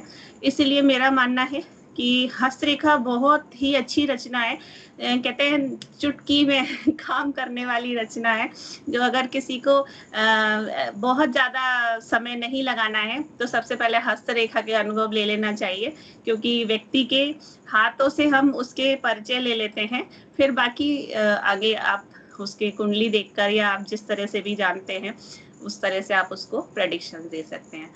जय गणपति की, आपका स्वागत है। आप लोग आइए, हस्तरेखा और ज्योतिष में आपका स्वागत है। जय गणपति की सर। जय गणपति। धन्यवाद आरती शर्मा, आपने हस्तरेखा के बारे में एक रोचक जानकारी सबको दी। हमारे बीच में हम लोग बहुत चीजें सुनते रहते हैं कि भाई आपकी कुंडली में तो धन योग है, आपकी कुंडली में गज केसरी योग है, आपकी कुंडली में काल सर्प योग है, बहुत सारे योग होते हैं। तो योग काम करते भी है कि नहीं, होते भी है कि नहीं, और होते हैं तो कब काम करते हैं, उनके साथ ऐसी कौन सी चीजें जब वो काम करते हैं या नहीं करते हैं, इस विषय पे आपको थोड़ा सा गाइडेंस देने के लिए कि हम आगे जाके जब कभी कुंडली में योग पढ़ेंगे या दशा को पढ़ेंगे या गोचर को पढ़ेंगे, किसी चीज को कनेक्ट करेंगे, तो वो कुंडली में काम कैसे करते हैं। रुचि भाटिया है बड़ौदा से, गुजरात से, तो वो हमारे बीच है और वो आपको बताएंगे क्योंकि हमारी फैकल्टी है। रुचि जी, जय गणपति। जय गणपति जी। गुरु जी, आप सभी को सादर प्रणाम, आप सभी को नमस्कार, जय गणपति की। सबसे पहले एक चीज आप सबसे शेयर करना चाहूंगी कि मेरा नाम रुचि भाटिया है और मैंने आईकास ग्वालियर चैप्टर से ही विशारद किया है। जब मैंने यहाँ पर ज्वाइन किया था तो मुझे भी राशि के बारे में भी कुछ नहीं पता था, नक्षत्र तो बहुत दूर की बात है, और ये हमारे गुरुजनों का ही सहयोग कीजिए, उनकी मेहनत कीजिए कि आज एज अ फैकल्टी मैं यहाँ पर जुड़ पाई हूँ। मेरा ये मानना है कि ज्योतिष के क्षेत्र में अगर हम सफलता पाना चाहते हैं, अगर एक स्ट्रॉन्ग प्रिडिक्शन तक पहुंचना चाहते हैं, तो उसकी सबसे बड़ी कुंजी है हमारी कड़ी मेहनत, और सेकंड है हमारा स्ट्रॉन्ग बेस। आपका बेस जितना मजबूत होगा, उतना ही आगे जाके आप एक एक्यूरेसी तक पहुंच सकते हैं, एक सही प्रिडिक्शन तक पहुंच सकते हैं। और उस पार्ट में योग एक बहुत महत्वपूर्ण भूमिका निभाते हैं। आप लोगों ने सभी ने जैसे सुना होगा कि नॉर्मली कहने में आता है कि आपकी कुंडली में गजकेसरी योग है, आपकी कुंडली में सस्य योग है। तो वास्तव में पहले ये समझने की जरूरत है कि योग है क्या। देखिए, किसी भी जातक की कुंडली में जो योग है वो ग्रहों की परस्पर स्थिति पर निर्भर करते हैं। अब वो स्थिति आप देखेंगे वो किस तरह से युति कर रहे हैं, किस तरह से प्लैनेट एक दूसरे को देख रहे हैं, और उसके आधार पर कुंडली में निर्माण होता है योगों का। And yoga always plays an very important role while prediction. आप प्रिडिक्शन कर रहे हैं, आपको योगों की जानकारी है, तो आप बहुत कहते हैं ना, बहुत चुटकियों में भी प्रिडिक्शन तक पहुंच सकते हैं। प्रश्न आता है कि योग फल कब देंगे और किस तरह देंगे। तो कभी भी आप कोई भी योग की स्टडी कर रहे हैं, आपको कोई भी योग दिखाए, तो आप सबसे पहले देखिए कि जो योग बनाने वाले ग्रह हैं या जो प्लैनेट योग में भाग ले रहे हैं, उनकी कुंडली में क्या स्थिति है, वो कौन से भाव के स्वामी हैं, किस भाव में जाकर बैठे हैं, किन ग्रहों से दृष्ट हैं, किस नक्षत्र पे है। ये सारे पैरामीटर्स लेके हम एक कंक्लूजन तक पहुंचेंगे, क्या ये योग शुभ फल दे पाने में सक्षम है या नहीं। क्योंकि गज केसरी योग हम बहुत इजीली देख लेते हैं, लेकिन हमको लगता है कि अरे रिजल्ट क्यों नहीं मिल पा रहा। रिजल्ट इसलिए नहीं मिल पा रहा कि जो प्लैनेट दो भाग ले रहे हैं उनकी स्थिति देखिए, क्या वो सही स्थिति में है, क्या उनमें सक्षमता है या बल है कि वो रिजल्ट दे पाए। दूसरी चीज आती है कि हमारे मन में क्वेश्चन आता है क्या योग हमेशा पॉजिटिव या गुड रिजल्ट ही देते हैं। नहीं, योग मिला जुला रिजल्ट भी दे सकते हैं, सम रिजल्ट भी दे सकते हैं, और कभी कभी खराब रिजल्ट देने में भी सक्षम होते हैं। और ये आप तब डिसाइड कर पाएंगे जब आपका बेस स्ट्रांग होगा, जब आपने फलित की अच्छे से स्टेप बाय स्टेप स्टडी की होगी। फिर एक प्रश्न आता है कि योग बन गए कुंडली में, हमने देख लिया, तो आखिर योगों का फल कब मिलेगा।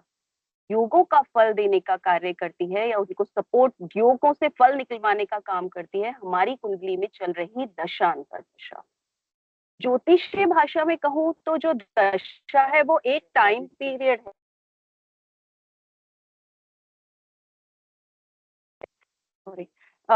योगों का रिजल्ट दिखाने में दशा एक महत्वपूर्ण रोल निभाती है, और जो दशा है वो ज्योतिषीय भाषा में बोलो तो एक टाइम पीरियड है। एक टाइम पीरियड जैसे बोलते हैं ना, हम लोग बोलते हैं ईयर, मंथ, डेज, इस तरह से हम बात कर रहे हैं। ज्योतिषीय भाषा में कहा जाएगा आपकी महादशा, अंतरदशा, प्रत्यंतर दशा। जब हम पैदा होते हैं उस दिन, उस समय चंद्रमा जिस नक्षत्र में होता है, जिस ग्रह के नक्षत्र में होता है, उसके आधार पर हमें उस ग्रह की दशा मिलती है। और वहां से एक कहते हैं ना, जीवन पर्यंत हम जब तक जीवित है तब तक किसी न किसी ग्रह की दशा मिलती जाएगी, और उस दशा के आधार पर हमारे जीवन में होने वाले इवेंट की प्रिडिक्शन की जाती है। तो दशा जो है वो बहुत महत्वपूर्ण रोल निभाती है। आपको दशा की नॉलेज होगी तभी आप इवेंट के प्रिडिक्शन तक पहुंच पाएंगे। आईकास की खास बात यह है कि यहाँ पे सिलेबस बहुत सिस्टमैटिक तरीके से डिजाइन किया गया है। आपको स्टेप बाय स्टेप एक एक चीज बेसिक क्लियर करते हुए आगे बढ़ा जाएगा। तो आप सभी से अनुरोध है कि प्लीज अपना सहयोग प्रदान कीजिएगा, और हम लोग भी आपके लिए हमेशा रेडी हैं। कोई भी क्वेरी हो, किसी भी तरह की हेल्प की जरूरत है, तो हम लोग हमेशा उपलब्ध रहेंगे। जय गणपति की गुरुजी।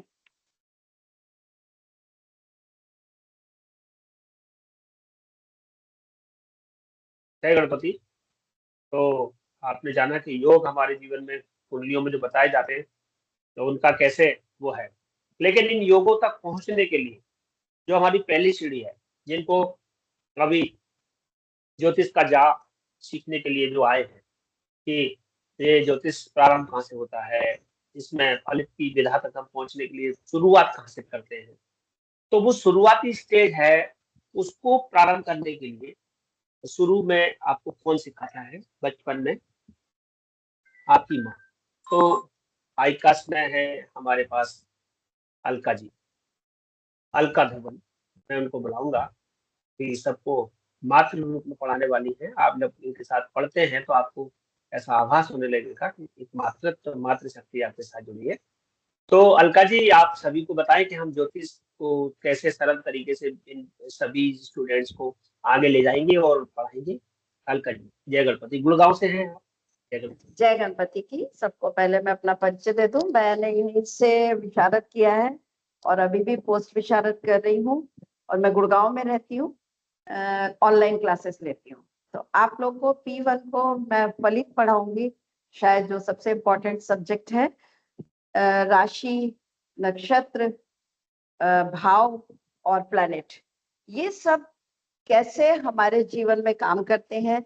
आप एक बार देख के किसी की कुंडली देखते ही ये बता देते हैं कि इसका नेचर ऐसा होगा, ये करेगा, तो ये कैसे हम बता देते हैं? ये हमारे हर भाव से।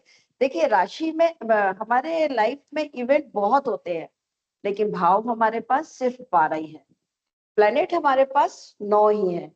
तो उन सबको अपन P1 से स्टार्ट करके हम लोग P1 में जैसे सारा कलेक्शन करते हैं एक खाना बनाने के लिए, वैसे हम सब कुछ कलेक्ट करेंगे और यहाँ पे हम लोग जो पढ़ाते हैं उसमें सारे कॉन्सेप्ट क्लियर करते हैं कि ऐसा होता है तो क्यों होता है।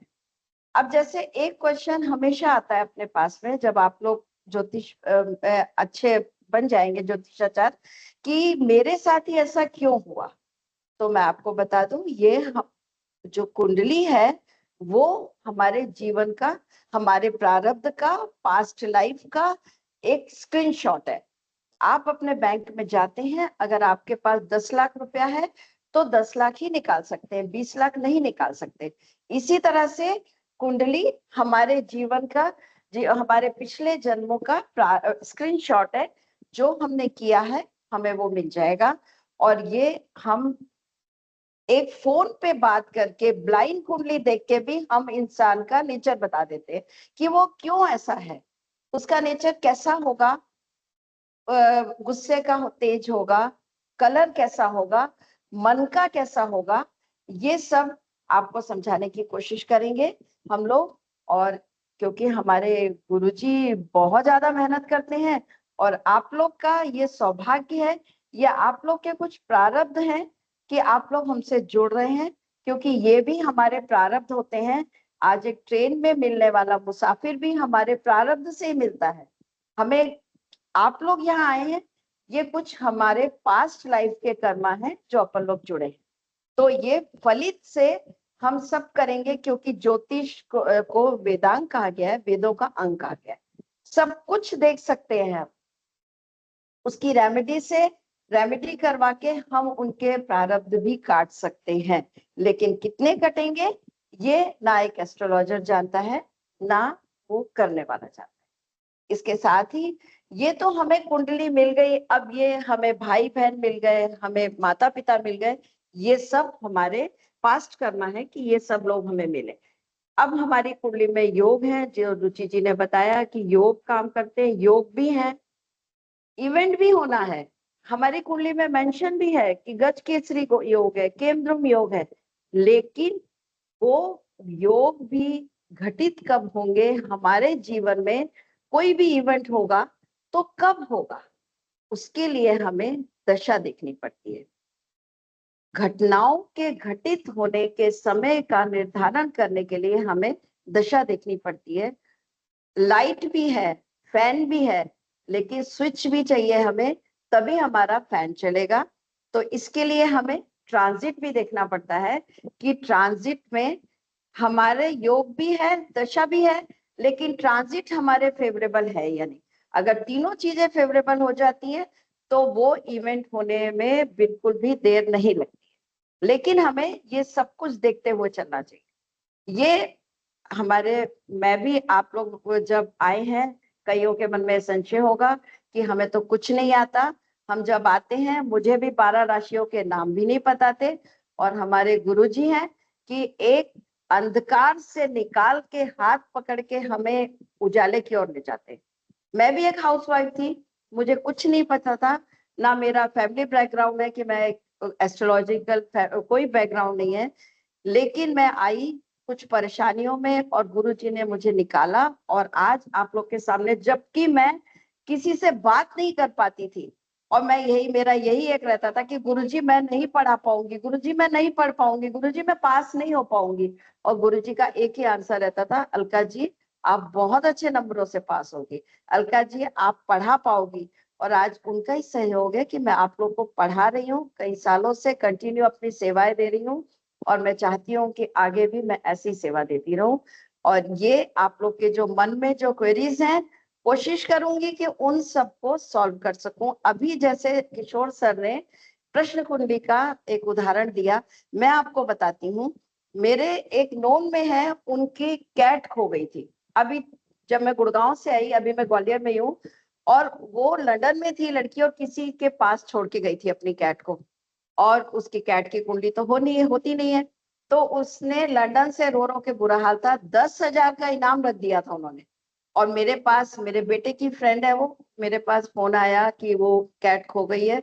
मैंने प्रश्न कुंडली बनाई, और जो लोग के पास छोड़ गई थी वो लोग ये कह रहे थे कि कैट बाहर नहीं गई है, और मैंने देखते ही कह दिया कि ये घर से बाहर जा चुकी है और नॉर्थ ईस्ट कॉर्नर में मिलेगी, और किसी गहराई में गड्ढे में घुसी हुई है, ऐसे नहीं मिलेगी, आपको मोबाइल की रोशनी से देखना पड़ेगा। मेरा बेटा फरीदाबाद गया, एक दिन 4 बजे से दूसरे दिन 12 बजे तक वो कैट नहीं मिली थी, और मेरा बेटा गया, मैंने उसको ये इंस्ट्रक्शन दिए, और वो कैट 10 मिनट के अंदर मिल गई। तो यही ज्योतिष का कमाल होता है। आप लोग भी देखिएगा, 2 साल जब विशारद करके निकलेंगे, ऐसे ही आप लोग भी लोगों की सेवा करेंगे। बस इस समाज में ज्योतिष के प्रति फैले हुए मिथ को प्लीज दूर करिए। बहुत ज्यादा मिसयूज हो रहा है। मेरी आप लोग से एक ही रिक्वेस्ट है कि लगन से, और जैसे हमारे गुरु जी बताते हैं, श्रद्धा से और ईमानदारी से आगे बढ़ते जाइए। आप लोग सब बहुत आगे जाएंगे। आप लोग बहुत लकी हैं कि गुरु जी का सानिध्य मिल रहा है आपको, और आप लोग का सबका आईकास ग्वालियर चैप्टर में स्वागत है। हम तन मन धन पूरी कोशिश करेंगे कि आप लोग को एक बहुत अच्छा एस्ट्रोलॉजर बना पाए। इसके साथ ही मैं अपनी वाणी को विराम देती हूँ। धन्यवाद गुरु जी, धन्यवाद आप सभी का। जय गणपति जी। तो ज्योतिष कैसे फलित के रूप में हमारे बीच में काम करेगा, अलका जी ने बताया। ज्योतिष की और भी गहराइयां हैं हमारे बीच में। चंडीगढ़ से जुड़ी फैकल्टी है श्री देवयानी पुरी जी, देवयानी जी आएंगी, और वो नंबरोलॉजी पर भी काम कर रही है, केपी पर भी काम कर रही है, हस्तरेखा पर भी कर रही है, और हमारे यहाँ विशेष करके एस्ट्रोनॉमी और जनरल एस्ट्रोलॉजी पढ़ाती है। तो संक्षिप्त में थोड़ा सा 2 मिनट का मार्गदर्शन आप दीजिए देवयानी जी, जिससे आपका परिचय। जय गणपति गुरु जी। जय गणपति। आपका वीडियो ऑफ है।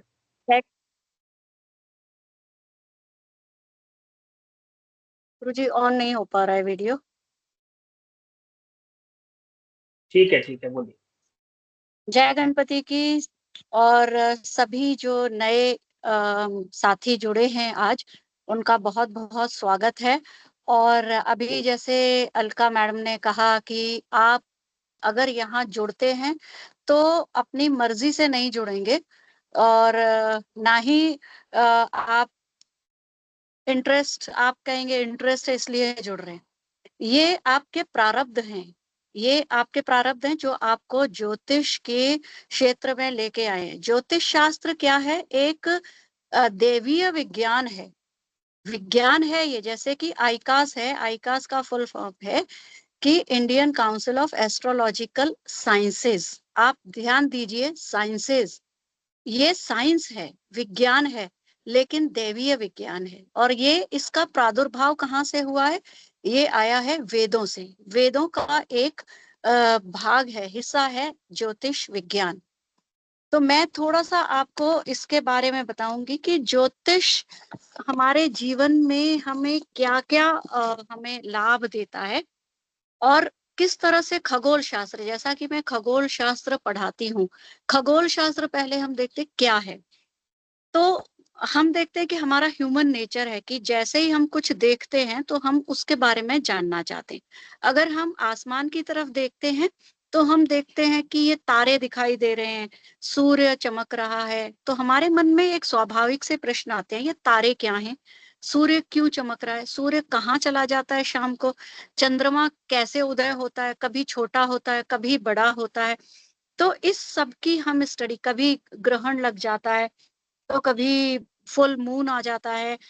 और ग्रहों के बारे में हम पढ़ते हैं, सुनते हैं कि ये इस तरह ग्रह हैं, तो इनकी सबकी हमारे मन में उत्कंठा जागती है कि आखिर ये क्या है।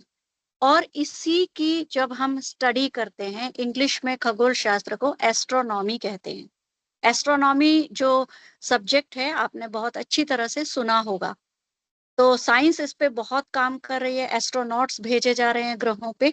तो यही हम खगोल में पढ़ते हैं, एक फिजिकल स्ट्रक्चर, फिजिकल नॉलेज हमारे ब्रह्मांड की, ये है खगोल शास्त्र। और इसकी आत्मा के अंदर जब हम जाते हैं तो वो हम वेद या ज्योतिष उसके जाते हैं। खगोल शास्त्र हमें बहुत सारी जो है जानकारी, खगोल और ज्योतिष शरीर और आत्मा की तरह जुड़े हुए हैं। शरीर और आत्मा अलग नहीं किए जा सकते, इसी तरह से खगोल और ज्योतिष अलग नहीं किए जा सकते। हम अगर सूक्ष्मता से देखते हैं तो सूर्योदय का टाइम, सूर्यास्त का क्या संबंध है, ये सब हम चीजें पढ़ते हैं खगोल में। किस तरह से सूर्यास्त होता है, कैसे सूर्योदय होता है, कहाँ पे सूर्योदय कब होता है, किस तरह से जियोग्राफी जो है, जियोलॉजी जो है, वो भी हम इसमें पढ़ते हैं। समय का ज्ञान भी खगोल शास्त्र से होता है, समय की इकाइयों का ज्ञान खगोल शास्त्र से होता है। दूरी, समय की दूरी, ग्रहों की दूरी, छोटी बड़ी इकाइयां सारी हम खगोल शास्त्र में पढ़ते हैं। सूर्य की वार्षिक गति क्या है, ग्रहों की वार्षिक गति क्या है, ऋतुएं कैसे होती हैं, ये सारी चीजें भी हम यहाँ से जानते हैं। नक्षत्रों की स्थिति, नक्षत्रों की स्थिति से, जैसे कि अभी धर्मेंद्र जी ने बताया मुंडेन एस्ट्रोलॉजी, बुवाई का समय किस तरह, किस टाइम बुवाई करनी चाहिए, किस टाइम फसल काटनी चाहिए, उस पर्टिकुलर साल में बारिश कितनी होगी, कब होगी, ये सारा हम इससे जान सकते हैं। और नदियों में कब बाढ़ आएगी, क्या भूकंप का खतरा तो नहीं है, ये सारी चीजें भी हमें ज्योतिष बताता है और खगोल इसमें हमें बताने में बहुत हेल्प करता है। तो ब्रह्मांड में हम, और खगोल हमारी लाइफ से कैसे जोड़ता है कि हम देखते हैं ब्रह्मांड में बहुत सारी आकाश गंगाएं, हर आकाश गंगा का में बहुत सारे तारे हैं, असंख्य तारे हैं, और उसमें एक उनका सूर्य है, सूर्य भी एक तारा है। अगर हम आकाश गंगा में देखें तो सूर्य बहुत छोटा सा है, और उस सूर्य का एक अपना सौर मंडल है, उस सौर मंडल में पृथ्वी है, पृथ्वी पे हम रहने वाले एक तुच्छ प्राणी हैं। तो अगर हम आध्यात्म की दृष्टि से देखें तो खगोल शास्त्र हमको ये रियलाइजेशन करवाता है कि हमारा जो जीवन है, हमारे अस्तित्व है, हमारा एग्जिस्टेंस कितना छोटा है, कितना तुच्छ है। तो फिर हमें उस आध्यात्म की राह पे बढ़ना चाहिए। ये इस जीवन का अभिमान, इस मेटेरियलिस्टिक लाइफ का अभिमान हमें छोड़ देना चाहिए। और एक दूसरी चीज से भी हमें खगोल शास्त्र बोध कराता है कि ये जो ब्रह्मांड है ये परिवर्तनशील है, हर चीज परिवर्तनशील है। जिस तरह से सूर्य उदय होता है, बाल अवस्था में होता है, फिर दोपहर में युवावस्था में आता है, और रात को वो जो बूढ़ा होकर मृत्यु की ओर जाता है, अस्त हो जाता है। इसी तरह से हमारी लाइफ है, हम जन्म लेते हैं, युवावस्था में आते हैं, फिर बूढ़े होके मृत्यु की तरफ चले जाते हैं। तो ट्रांजिटरी लाइफ है। इस लाइफ में हमें बहुत सारी चीजों को छोड़ के हमें आध्यात्म की तरफ, हमें ईश्वर की तरफ किस तरह से हम जा सकते हैं, ये बोध हमें हमारा ज्योतिष शास्त्र देता है। हमारे ज्योतिष का जो मेन पर्पस है वो हमें आत्मिक सुख से ले जाके मोक्ष की तरफ ले जाने का है। तो ये बहुत गहराई से लिया हुआ सब्जेक्ट है। आप लोग अगर इससे जुड़े हैं तो आप जरूर, आपके जो प्रारब्ध हैं वो आपको खींच के लाए हैं। तो इस प्रारब्ध की जो एक संकेत है, उस संकेत को समझिए, इस शास्त्र को पढ़िए, और इस शास्त्र को पढ़ने के लिए आईकास से अच्छा प्लेटफॉर्म, मेरे पर्सनल एक्सपीरियंस है कि दूसरा नहीं मिल सकता। मैंने और भी जगह, बहुत जगह पढ़ने की कोशिश की है, लेकिन आईकास से बेहतर मुझे कुछ नजर नहीं आया। और अगर हम ग्वालियर चैप्टर की बात करें तो इस चैप्टर में सभी गुरुजन इतनी ज्यादा आपको बताते हैं, ज्ञान देने की कोशिश करते हैं, मेहनत करवाते हैं।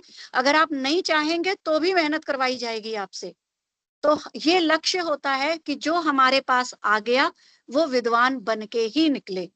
तो आप लोगों से मेरी यही सजेशन है, मैं आपसे यही रिक्वेस्ट करूंगी कि जिस साइड आपको परमात्मा लेके आया है वहां उस ज्ञान को लेने के लिए आप बिल्कुल भी संदेह ना करें और इसको पढ़ के जरूर देखें। जय गणपति के गुरु जी। जय गणपति देवयानी जी, धन्यवाद आपको, आपने बताया। चलिए अब हमारा एक विषय है वास्तु, कि हम वास्तु के बारे में कैसे अध्ययन करते हैं, वास्तु को कैसे जानते हैं। तो थोड़ी सी चर्चा हम वास्तु पे करेंगे और फिर हम कुंडली के बारे में भी थोड़ी सी बात करेंगे। तो मैं सबसे पहले आपको दिखाना चाहूंगा कि हम वास्तु के अंदर कैसे जाए। वास्तु है क्या? वास्तु को अगर हम सरल शब्दों में कहें तो वो हम किसी वस्तु को रखने का स्थान, जिसको हम वास्तु कहते हैं, वो हमारा वास्तु शास्त्र है। तो उसके माध्यम से हम देखते हैं। और दूसरे रूप में हम उस वास्तु को कहते हैं कि एक वास्तु पुरुष है, और वो वास्तु पुरुष जब दैत्यों बहुत ज्यादा उद्यमी हो गया था तो ब्रह्मा जी की आज्ञा से सारे देवताओं ने उसे भूमि पर गिरा दिया और फिर वो तो उसने अपना वहां स्थान बना लिया। सब देवता उस पर बैठ गए। तो जहां जैसा देवता बैठ गए उसी हिसाब से उसकी वहां पर स्थापना हो गई। और हुआ क्या कि कुछ जगह पर अच्छे देवता बैठ गए, कुछ जगह पर यम आदि देवता बैठ गए। तो जय देवताओं का नाम के अनुसार ही यथा नाम तथा गुण, जैसा नाम है वैसे ही देवताओं के गुण है। तो जहाँ कुबेर बैठ गए वहां तो अच्छा हो गया, जहाँ इंद्र बैठ गए वहां अच्छा हो गया, लेकिन जहाँ यम बैठ गए, निरति बैठ गए, है ना, जो खराब देवता है, जो उनके नाम से ही आपको लग जाएगा, अगर वो बैठ गए तो वो स्थान खराब हो जाए। तो ऐसे करके लगभग 45 डेटीज हैं जो वास्तु में भूमि के ऊपर जो आपका एक प्लॉट होता है, ये यहाँ पर एक आपको नक्शा दिख रहा होगा, इस प्रकार से एक प्लॉट होता है हमारा, ये एक स्क्वायर किया हुआ है और ये वास्तु पुरुष है। तो इसको गिराया हुआ है। इसका सिर जो है ईशान की ओर है, इसके पैर जो है वो नैऋत्य की ओर है, यानी दक्षिण पश्चिम की ओर है, और इसका जो सिर है वो उत्तर पूर्व की ओर है। यानी जहां उसका सिर है, जो शिरो भाग है, ये शुद्ध भाग, ये अच्छा भाग। देखिए जो पैरों वाला भाग है ये अच्छा भाग नहीं है, या इसके पैर है, गुदा है, ये अन्य स्थान है, ये अच्छे स्थान है। तो जब हम किसी एनवायर को डेवलप करते हैं, किसी घर को बनाते हैं, प्लॉट को बनाते हैं, अपना व्यापार स्थल बनाते हैं, तो वहां पर हम इन दिशाओं के आधार पर, उनके देवताओं के आधार पर उनकी एक वो निकाल करके, सर्कल निकाल करके कि हमारा एक्चुअल नॉर्थ कौन सा आ रहा है, ईस्ट कौन सा आ रहा है, साउथ कौन सा आ रहा है, और वहां डिजाइन करते हैं। तो कहाँ हमें क्या डिजाइन करना है इस बारे में भी हम सोच के चलते हैं। तो देखिए ये पूर्व लिया गया है, तो पूर्व का जो देवता है वो इंद्र है, तो पूर्व को अच्छा कहा गया है। यहाँ पर ये पूर्व और दक्षिण के बीच का जो कोना है वो अग्नि कोण है, यहाँ पर अग्नि ज्यादा है, गर्म स्थान है ये दक्षिण है, ये यम का स्थान है, यहाँ पर भी थोड़ा सा उग्रता रहती है। दक्षिण और पश्चिम का बीच का स्थान ये निरति है, निरति कोण है, राहु का स्थान है, यानी ये अच्छा स्थान नहीं है। ये पश्चिम दिशा है, यहाँ पर वरुण का स्थान है, यहाँ पर जल देवता वरुण है। जैसे इंद्र शक्तिशाली है ऐसे ही वरुण भी बड़ा शक्तिशाली है, ये स्थान भी अच्छा बताया गया है। उत्तर और पश्चिम के बीच का ये कोना है, ये वायव्य है, यहाँ पर हवा बहुत चलती है। वायव्य कोण को मतलब अगर आपको कोई चलायमान काम करने हैं तो ये ठीक है, अन्यथा आप शांति वाले काम करना चाहते हो और यहाँ बैठना चाहते हो तो फिर आपको दिक्कत आएगी, क्योंकि आपका मन यहाँ पर उड़ता रहेगा, चंचलता रहेगी। तो ऐसा कहते हैं कई बार कि किसी अतिथि को बुलाना है, ठहराना है, तो उनके रूम यहाँ बनाइए, क्योंकि अतिथि देवो भव, अतिथि कहते हैं पहले दिन मेहमान, दूसरे दिन और तीसरे दिन। कहने की जरूरत नहीं है, सभी लोग जानते हैं कि तीसरे दिन के बाद अतिथि ये लगता है कि कब जाएंगे, तो अतिथि तुम कब जाओगे, जैसे नाटक भी बन गया था, आप लोगों ने सुना होगा। तो उनका कक्ष हम यहाँ बनाएंगे तो वो आसानी से कहेंगे नहीं अब मैं जा रहा हूँ, मेरे जाने का समय हो गया। किसी कन्या का विवाह नहीं हो रहा तो कहते हैं कि यहाँ पर ऐसी जगह पर उसका स्थान बनाए तो जिससे कि उसका विवाह जल्दी हो। कोई सामग्री आपकी व्यापार में यूज होने वाली खत्म नहीं हो रही है और आप चाहते हैं जल्दी सेल आउट हो जाए, तो वो भी यहाँ पर रखेंगे तो आप जल्दी निकल जाएगी। तो ऐसे काम बहुत सी चीजें हैं। ये उत्तर स्थान है, यहाँ पर कुबेर देवता रहते हैं, कुबेर का स्थान है, यहाँ पर धन का स्थान है। ईशान है, ये देवताओं का, भगवान शिव का वास है, यहाँ पर ब्रह्म क्षेत्र है ये। तो इस तरीके से हम देखते हैं। लेकिन इसकी उत्पत्ति कैसे हुई, इसको हमारे शरीर में कैसे देखते हैं, तो हमारा एक सप्तनाड़ी चक्र है, उसके अंतर्गत ये हमारा नीचे से ऊपर तक हम सप्तनाड़ी चक्र के माध्यम से इसको देख पाते हैं। गीता में आप लोगों ने श्लोक पढ़ा होगा, भूमिरापो नलो वायु खम गुनि बुद्धिरे च अहंकार प्रकृति। 8 प्रकार की प्रकृति है। तो 8 प्रकार की प्रकृति में किस प्रकार हम इसको आगे जो वास्तु में इम्प्लीमेंट करेंगे, तो कहते हैं आकाशात वायु, आकाश से वायु की उत्पत्ति हुई है। सबसे पहले क्या आया? सबसे पहले आत्मना आकाश सम्भूतः, तो सबसे पहले आकाश दिखा है और आकाश से वायु उत्पन्न हुआ है। और वायु अग्नि ही, वायु से अग्नि उत्पन्न हुई है। अग्निरापः, अग्नि से जो है जल की उत्पत्ति हुई है। अद्भ्यः पृथ्वी, और जल से पृथ्वी की उत्पत्ति हुई है। पृथिव्याः औषधयः, पृथ्वी से औषधियां बनी है। और औषधिभ्यो अन्नम, औषधियों से अन्न बना है। और अन्नात् पुरुषः, हम जो बने हैं वो अन्न से बने हैं। अन्नात् पुरुषः, तैत्तिरीय उपनिषद में इस बात को बड़े ढंग से उन्होंने कहा है। ऐसी बहुत सारी बात हैं। तो इसका मतलब हमारे पास क्या चीज आ गई? 5 एलिमेंट्स आ गए जो हमारे को प्रभावित करते हैं और वो हमारी दिशाओं को प्रभावित करते हैं। अगर हम उनके आधार पर यहाँ वास्तु की कल्पना करते हैं तो हमें पता चलता है कि ये 5 एलिमेंट्स हैं जो हमारे जीवन में हमको प्रभावित करते हैं। तो इनको इस प्रकार से हम जब वास्तु पढ़ेंगे तो हमें पता चलेगा कि हमारे जीवन में वास्तु का बहुत महत्व है। और कई बार हम कुंडली के माध्यम से, हस्तरेखा के माध्यम से, अनेक प्रकार के तंत्र मंत्र के माध्यम से अपना समाधान नहीं ढूंढ पाते। तो पता चलता है कि हमारी जो भवन है, जिस स्थान पर हम रह रहे हैं, वहां पर वास्तु दोष है, वो जगह अच्छी नहीं है। वहां कोई ना कोई एक ऐसा स्थान है या कोई गलती हमसे हो रही है कि बहुत अच्छा चल रहा था। अभी मैं परसों ही एक वास्तु देखने गया था, तो बहुत अच्छा चल रहा था। वो बोले कि हमारा 8 महीने पहले तक तो बहुत अच्छा हमारा सेंटर चलता था, लेकिन पिछले 8 महीने से हमारे सेंटर में प्रॉब्लम्स ये आई है कि हमारे स्टूडेंट्स नहीं आ रहे, क्योंकि उनका कोचिंग सेंटर है। मैंने कहा आके देखेंगे। मैं गया, मैंने कहा अभी आपने कुछ निर्माण करवाया था? बोले हाँ निर्माण करवाया था। तो मैंने कहा मैं देखना चाहूंगा। निर्माण भी देखा। निर्माण देखने के बाद मैंने सबसे पहले क्या देखा कि निर्माण के बाद जो उनका सामग्री बच गई थी, किसे जीरा बच जाता है, बजरी बच जाती है, ईंटें बच जाती है, और सब की सब उन्होंने ईशान कोण में रख रखी थी। तो ईशान कोण, हमारा वास्तु कहता है कि ईशान कोण को सबसे हल्का रखना चाहिए, वहां पर वजन कम होना चाहिए। और उन्होंने सारे कट्टे भर के वही रख दिए थे। मैंने कहा सबसे पहला दोस्त तो आपने ये उत्पन्न कर दिया है, कब से रखा हुआ है? तो बोले हाँ जब से ही रखा था, जब हमारा ये बना था 8 महीने हो गए। तो मैंने कहा बस 8 महीने से ही आप परेशान हो। मैंने कहा आप इसे हटवा देना, फिर 2 दिन बाद मुझसे बात करना। बाकी मैं आपका नक्शा ले जा रहा हूँ, जो अभी आपने नया निर्माण किया है उसके बारे में और चर्चा करें। उन्होंने उस दिन दूसरे दिन ही उसको हटवाया। उसके बाद तुरंत उनको कुछ अच्छा रिजल्ट दिखा और मेरे पास एक पॉजिटिव आंसर उनका आया कि सर बहुत अंतर तो आया है, बाकी का आप हमारे नक्शे में बताइएगा कि हमको और क्या करना। तो कहने का हमारे साथ कभी कभी हमारे घर में कोई स्थान जो कि अच्छा था, हम वहां पर कोई गलत चीज रख देते हैं या गलत तरीके से रख देते हैं। आज से करीब 10-12 साल पुरानी घटना है। तो मैंने एक ने मुझसे कहा कि भाई हमारा वास्तु मैंने लिखवाया था, तो ऐसे ऐसे किसी ने कहा कि अलमारी को यहाँ पर रख दो। तो मैंने कहा भाई तुमने वहां अलमारी क्यों रख दी? नहीं, बोले वास्तुविद ने कहा था। तो मैंने कहा ठीक है रख दी, तो क्या हो गया, कोई दिक्कत है? बोले कोई दिक्कत नहीं है, जिस दिन अलमारी रखी उसके दूसरे दिन चोरी हो गई। मैंने कहा तुमने उसको उस स्थान पर रखा क्यों? तो बोले वो वास्तुविद ने बताया। तो मैंने पता करा वास्तुविद कौन था, तो बोले वो मनोज पॉकेट बुक से ऐसी पढ़ पढ़ के भी कई बार वास्तुविद घूम जाते हैं लोग बाग।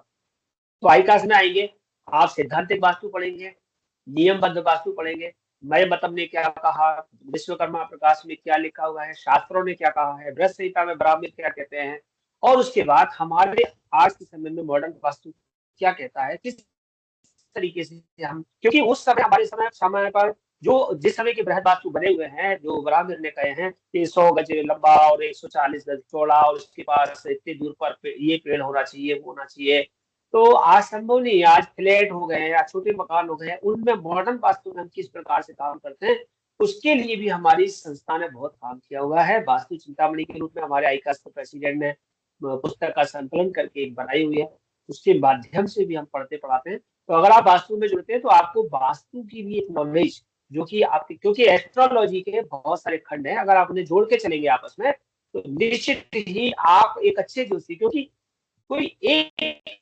चीज नहीं, कई बार कहते हैं ना कि थोड़ा सा आयुर्वेदिक उपाय भी में लगा लो, थोड़ा सा थेरेपी भी करा लो, थोड़ा सा आप योगा कर लो, तो आपने उन्होंने का थेरेपिस्ट आएगा, इलाज हो गया, पैर जोड़ दिया, हड्डी जोड़ दी, सब कुछ। बोले नहीं 45 दिन तक थेरेपी करने के लिए कोई आएगा। थेरेपी भी एक वो फिजियोथेरेपिस्ट जो आता है वो अपना काम करता है। तो कहने का तात्पर्य है कि एक ही चीज से आप पूरा उपाय नहीं कर सकते, आपके साथ और भी 2-3 चीजें हो सकती है जिनके कारण वो चीज बिगड़ रही है। तो आपको हस्तरेखा, वास्तु, नंबरोलॉजी, यहाँ तक कि नंबरोलॉजी भी, नंबर से भी आपकी बहुत सी चीजें बिगड़ सकती हैं, बन सकती हैं। अगर आपके पास एक मकान है 314 और एक मकान है 315, दोनों आपके पास है, तो 314 315 में क्या दिक्कत होने वाली है? 314 315 में मंगल शनि का चक्कर पड़ जाएगा, एक मंगल है दूसरा शनि है, मंगल शनि की युति हो जाएगी। तो युति हो जाएगी तो क्या होगा, तो वहां पर जो भी परिणाम आएंगे हम कहेंगे अरे भाई ऐसा कैसे हो गया, अरे सर वो पहले तो मैंने 314 ले लिया था, अब वो बात चली मैंने 315 ले लिया। तो ठीक है, 315 का मतलब हो गया 5 और 1 6 और 3 9, 9 होता है मंगल का, और 8 होता है शनि का। तो ये शनि मंगल की युति हो गई। शनि मंगल की युति अच्छी होती है, खराब होती है, तो आप फलित पढ़ेंगे तो आपको पता चलेगा। तो ऐसे करके बहुत सारी ज्योतिष की बातें हैं, नंबरोलॉजी के माध्यम से, वास्तु के माध्यम से, हस्तरेखा के माध्यम से, और ज्योतिष जो हम कर रहे हैं इसके माध्यम से बहुत सारी चीजों को जान सकते हैं। चलिए एक चीज और छोटी सी आपको बता देते हैं, जो कि मेरी स्क्रीन शेयर हो रही है क्या आपको? हो रही है स्क्रीन शेयर? हो रही है सर, हो रही है। ओके ओके ओके, ठीक है। तो हम बताएंगे एक और चीज कि जब आप कुंडली देखने जा रहे हैं तो कुंडली के अंदर कैसे देखते हैं। तो आपको हमेशा कुंडली दिखती है, कुंडली के अंदर नंबर दिखते हैं, मालूम नहीं कुंडली कहाँ से देखनी है, कैसे देखनी है। तो सबसे पहले आपके पास एक चौखाना आएगा, इसमें हमेशा शरीर के बारे में, व्यक्ति के चरित्र के बारे में, नेचर के बारे में जाना जा सकता है। ये 7th हाउस है, जो उसका स्पाउस है, उसका दाम्पत्य है, उसकी पति पत्नी, हस्बैंड वाइफ, इसके बारे में जानते हैं। तो यहाँ जो 4th हाउस है, ये इसकी माँ के बारे में, घर के बारे में, लग्जरी, कार, वाहन वगैरह, सुख, जीवन में सुख होगा नहीं होगा। ये 10वां भाव, उसका कर्म, जीवन में वो क्या कर्म करेगा, किस प्रकार से करेगा। और ये 9th हाउस, यहाँ पर उसके पिता की बात आएगी। यहाँ पर 5th हाउस है, ये उसके संतान के बारे में बताएगा। ये आपका 12th हाउस है, ये आपकी विदेश यात्रा के बारे में बताएगा, आपके जो आप कपल लाइफ के बारे में बताएगा, बहुत सारी चीजें हैं। ये 6th हाउस है, ये आपके ऋण रोग शक्ति के बारे में बताएगा। तो ऐसे हम कुंडली जब बनाएंगे, कुंडली में जो हाउस थे, इन हाउस के बारे में जानेंगे, तो ये हमें बताएंगे। इसके अंदर केंद्र भाव होते हैं, तो केंद्र खराब होते हैं कि अच्छे? तो केंद्र सबसे अच्छे भाव होते हैं, और उससे भी अच्छे त्रिकोण भाव होते हैं। तो केंद्र और त्रिकोण का आपस में जब संबंध, तो पता चलेगा कि ज्योतिष में एक ऐसी विधाएं हैं, ऐसी व्यवस्थाएं हैं कि वो आपको, आपके मार्ग को इतना सरल कर देता है कि आप बड़े आसानी से आप किसी के विषय के में बता सकते हैं, किसी के बारे में जान सकते हैं। लेकिन आपको एक पहले मेहनत करनी पड़ेगी, उसका बेस सीखना पड़ेगा। सबसे पहले राशि, नक्षत्र, ग्रह, भाव, इनका अध्ययन करने के लिए थोड़ा बच्चा बनना पड़ेगा। और बच्चा बनने के लिए क्या करते हैं, तो छोटे बच्चे होते थे, तो हम जब छोटे थे क्लास में, और आज भी कभी कभी बड़े होते हैं, तो हमें वो गाना कभी कभी याद आता है, हम भी अगर बच्चे हो तो नाम हमारा होता, क्या क्या होता बताइए, हैं? ये गाना सुना है कि नहीं आप लोगों ने? तो ये हम लोगों को याद आता है, क्यों आता है कि बच्चा बन के ही हम पढ़ सकते हैं। अगर हम बच्चा बन के पढ़ेंगे तो होगा, जैसे हम कहेंगे आप 27 नक्षत्र सुनाओ, 27 नक्षत्र,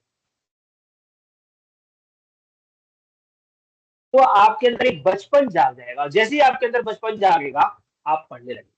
जब तक आपके अंदर ये जागेगा कि नहीं नहीं अब तो हमारी तो पढ़ाई हो गई, और हो सकता है आप पढ़े तो कभी कभी आपके बच्चे आपको टोकेंगे, पापा पढ़ लो, मम्मी पढ़ लो, एग्जाम आ रहे हैं, है ना, जैसे हम बच्चों से कहते हैं। और कुछ लोग हमारे पास हैं ऐसे अनुभवी, जो हमारे पढ़ा रहे हैं, उनके बच्चे उनको टोकते थे, वो कहते थे कि आप पढ़ते नहीं हो, आपका कल पेपर है, तो वो कहते थे। और कई बार तो बच्चे पूछते हैं कि आपके कितने नंबर आए, तो बड़ी विडम्बनाएं हैं। अच्छा है, थोड़ा आपको खेल खेल में आनंद भी आएगा, आपको ज्योतिष सीखता, मतलब ज्योतिष आपको वापस आपकी जीवंत दुनिया में ले जाएगा। जो आपके जीवन में कोई ऐसी कोई निराशा हो रही होगी, ऐसा लग रहा होगा कि हमारा जीवन तो बिल्कुल एक ऐसी जगह चला गया, नीरसता आ गई। और सबसे बड़ी बात, जिनके जीवन में कोई काम नहीं है, वो अगर ज्योतिष में आ गए हैं तो उनके पास टाइम नहीं होती कि वो 70 साल के आसपास है। वो कहते हैं जी गुरु जी, मैं जब से इससे जुड़ी हूँ उसके बाद तो मेरे पास टाइम ही नहीं है, मैं किसी का फोन अटेंड नहीं करती। घर वाले कहते हैं कि तुम फोन अटेंड नहीं करती, बात नहीं करती हो, अरे मुझे रहने दो, मेरे को भी पढ़ना है। मतलब इतनी ज्यादा मैं इसमें लीन हो गई हूँ कि जो मेरे जीवन में एक उदासीनता थी वो खत्म हो गई। तो ऐसे बहुत सारे लोग हैं तो मैं आप सभी से चाहूंगा कि अगर आप इसमें अच्छे से जुड़ते हैं और अच्छे से अपने आप को डुबो देते हैं, डूब जाते हैं, तो ये बहुत बड़ा समुद्र है, बहुत आपको अच्छी जगह ले जाएगा। और सबसे बड़ी बात है कि धर्म अर्थ काम मोक्ष पुरुषार्थ चतुष्टय में चौथा पुरुषार्थ है, आपको मोक्ष का मार्ग जो दिखाता है और हमारे वेदों का नेत्र है, जैसा कि शुरुआत में बात हो रही थी। तो आपके मन में भी कोई प्रश्न आ रहा है इसको लेके तो मैं बता सकूंगा। सबसे पहले तो आप लोगों को ये मालूम है कि जो आईकास्ट में एडमिशन की प्रोसेस बहुत सारे लोग कर चुके हैं, जो नहीं कर चुके हैं उनके बारे में बता देते हैं कि वहां पर एक एनरोलमेंट का एक और आपका मार्कशीट और आपका डिजिटल साइन और आपका पासपोर्ट फोटो जिन लोगों ने अपलोड कर दिया है, धन्यवाद। जिन्होंने नहीं किया है वो वहां पर उस लिंक पर जाकर अपलोड करेंगे। इसके बाद हमारा आईकास्ट एडमिनिस्ट्रेशन देख रही है आरती शर्मा, जो आपके सामने उन्नति शर्मा के नाम से उसका वो शो हो रहा है। आरती जरा हाथ हिलाएंगे, जय गणपति करें। हाँ, ये आरती शर्मा है और ये आपसे हो सकता है मैसेज करती होंगी, आपको फोन भी करती होंगी, थोड़ा किसी किसी को लगता होगा कि ये परेशान कर रही है, लेकिन इनका काम है कि आपको बार बार याद दिलाना। तो ये आपके जो भी कुछ कार्रवाई है, जो फीस से संबंधित या कागजों से डॉक्यूमेंट से संबंधित, ये आपसे संपर्क में रहेंगी। आप भी इनसे संपर्क में रह सकते हैं, इनका नंबर हमारे इसमें डला हुआ है, तो आप उनके पास अपना फीस स्ट्रक्चर जान करके जमा कर सकते हैं। आईकास्ट का एनरोलमेंट में 1500 रुपए जमा होंगे। इसके बाद आपको सेमिस्टर, कोई भी सेमिस्टर करिए, चाहे आप ज्योतिष प्रवीण करिए, आश्रेगा सारा सेकंड करिए, फर्स्ट करिए, सब में 6000 रुपया 6 महीने का जमा होता है। कैसे करना है, क्या करना है, किस अकाउंट में जमा करना है, इस बारे में आरती शर्मा आपको डिटेल्स में दे देंगी। अब भी कोई मन में बात है प्रश्न को लेकर के, जैसे कि आपके मन में हो सकता है कि हम ऑनलाइन पढ़ेंगे कि ऑफलाइन, तो जो लोग बाहर हैं उनके लिए ऑनलाइन ही रहेगा, ऑफलाइन उनके लिए मुश्किल होगा। हाँ, अगर वो कहेंगे कि हम ऑफलाइन में कभी आ सकते हैं तो योजना बनाएंगे कि आप लोग आए, वेलकम। और जो लोग लोकल में रहते हैं उन लोगों को भी फिलहाल हम कोई कहेंगे कि ऑनलाइन वालों के साथ जुड़े रहें और हम समय समय पर उनको ऑफलाइन संस्थान में बुलाएंगे, जिससे कि कभी कभी इनकी कुछ क्यूरियोसिटी होती है, कुछ डिफिकल्टी होती है, तो उस बारे में बात करेंगे। अगर हमारे पास ज्यादा संख्या हुई ऑफलाइन वालों की तो हम उनके लिए ऑफलाइन क्लास लोकल वालों के लिए चालू भी कर पाएंगे, लेकिन अभी हम देखेंगे संख्या कितनी है, क्योंकि नहीं आता है तो ऑफलाइन करना मुश्किल होता है। इसलिए ऑफलाइन में अगर हमारे पास पर्याप्त संख्या होगी तो हम जरूर ऑफलाइन भी करेंगे, क्योंकि हमारा चाहते हैं ऑफलाइन में जो फिजिकल बात होती है वो नहीं हो पाती। इसके अलावा परीक्षा का माध्यम हिंदी इंग्लिश दोनों है, आप किसी भी माध्यम में परीक्षा दे सकते हैं। बुक्स भी हमारी हिंदी इंग्लिश दोनों में है। आप जिस माध्यम में आप इंग्लिश बुक्स लेना चाहते हैं वो बुक्स के लिए आप हमारे को बता देना, आरती जी को या अलका जी को, जिनके संपर्क में आप रहते हैं, आपकी बुक्स ऑर्डर हो जाएंगी और बुक्स आपको मिल जाएंगी। परीक्षा देने के लिए परीक्षा का सेशन फिक्स है। आईकास्ट ने जब से 1984 से आईकास्ट जब से परीक्षाएं करा रहा है, जून में फर्स्ट से second Saturday Sunday 1 week exam होता है। तो फर्स्ट में वास्तु और हस्तरेखा नाड़ी होती है, सेकेंड में एस्ट्रोलॉजी होता है। तो हमारा ये 15-20 दिन का एग्जाम का सेशन चलता है, उसमें आपकी जो डेट होता है और ऑनलाइन वालों का 3 से 4 होता है। उसके लिए भी हम आपको उसमें पूरी डिटेल जैसे जैसे आप पढ़ते जाएंगे आपको मिलती जाएगी। तो एग्जाम भी आपका, लेकिन जो ऑनलाइन एग्जाम दे रहे हैं उनके लिए एक और खास बात रहेगी कि उनको प्रैक्टिकल के रूप में एक असाइनमेंट देना पड़ेगा और उनकी वाइवा भी होगा। तो वो वाइवा और असाइनमेंट के लिए तैयार रहें। और जो ऑफलाइन वाले हैं उनको शायद इससे मुक्त रखा जा सकता है कि वाइवा नहीं होगा, प्रैक्टिकल असाइनमेंट है हो जाता है। और इसके अलावा हम प्रैक्टिकल दूसरे तरीके से कराते हैं कि हम कैंप लगाते हैं ज्योतिष के, जिसमें फ्री कैंप में हम लोगों को बुलाते हैं। तो जो हमारे स्टूडेंट्स वहाँ पढ़ के प्रवीण कर लेते हैं या विशारद कर लेते हैं, उनसे हम कोशिश करते हैं, कहते हैं कि भाई जो कुंडली दिखाने आ रहे हैं आप उनकी कुंडली देखिए और उनके बारे में निष्कर्ष निकालने की कोशिश कीजिए। उनके साथ एक टीचर संग में होते हैं, तो टीचर के साथ मिलकर के वो वहाँ पर निर्णय निकाल प्रैक्टिकल हो जाता है और आने वालों का अपना समाधान हो जाता है। तो ऐसी बहुत सारी चीजें हमारा संस्थान यह करता है। अभी भी आपके मन में कोई प्रश्न है तो आप बताइए, और जल्दी ही हमारी क्लासेस जो चालू हो जाएंगी तो हम अपना टाइम शेड्यूल जो ग्रुप में आप लोग जुड़े उनमें हम भेज देंगे। कोई किसी के मन में डाउट है, कोई प्रश्न पूछना चाहते हैं? नहीं है? अगर किसी के मन में कोई प्रश्न नहीं है तो कोई बात नहीं है। मैं सबसे कहूंगा कि आप जब भी आपको समय मिले हम लोगों से संवाद कर लीजिएगा। मैं देख रहा हूँ कि नए सदस्य जुड़े हुए हैं हमारे बीच में, डॉक्टर वीर धौलकर। तो आपसे परिचय नहीं हो पाया है, तो डॉक्टर साहब आप परिचय दे सकते हैं? डॉक्टर वीर धौलकर।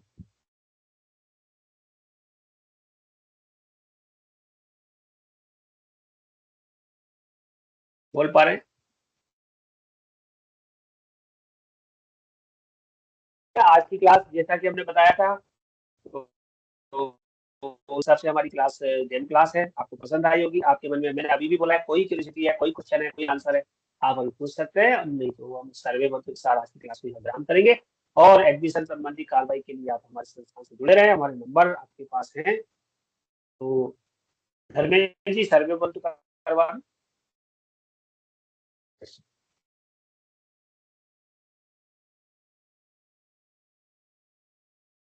हाँ किशोर साहब, सर्वे मंत्र करवा। आवाज नहीं आ रही, आवाज नहीं। हेलो। सर्वे भवन्तु सुखिनः, सर्वे सन्तु निरामयाः, सर्वे भद्राणि पश्यन्तु, मा कश्चित् दुःखभाग् भवेत्। ओम शांति शांति शांति। जय गणपति सभी। जय गणपति। आपकी बाकी मैं आपको बिल्कुल मिल जाएगी। जय गणपति, जय गणपति, जय गणपति।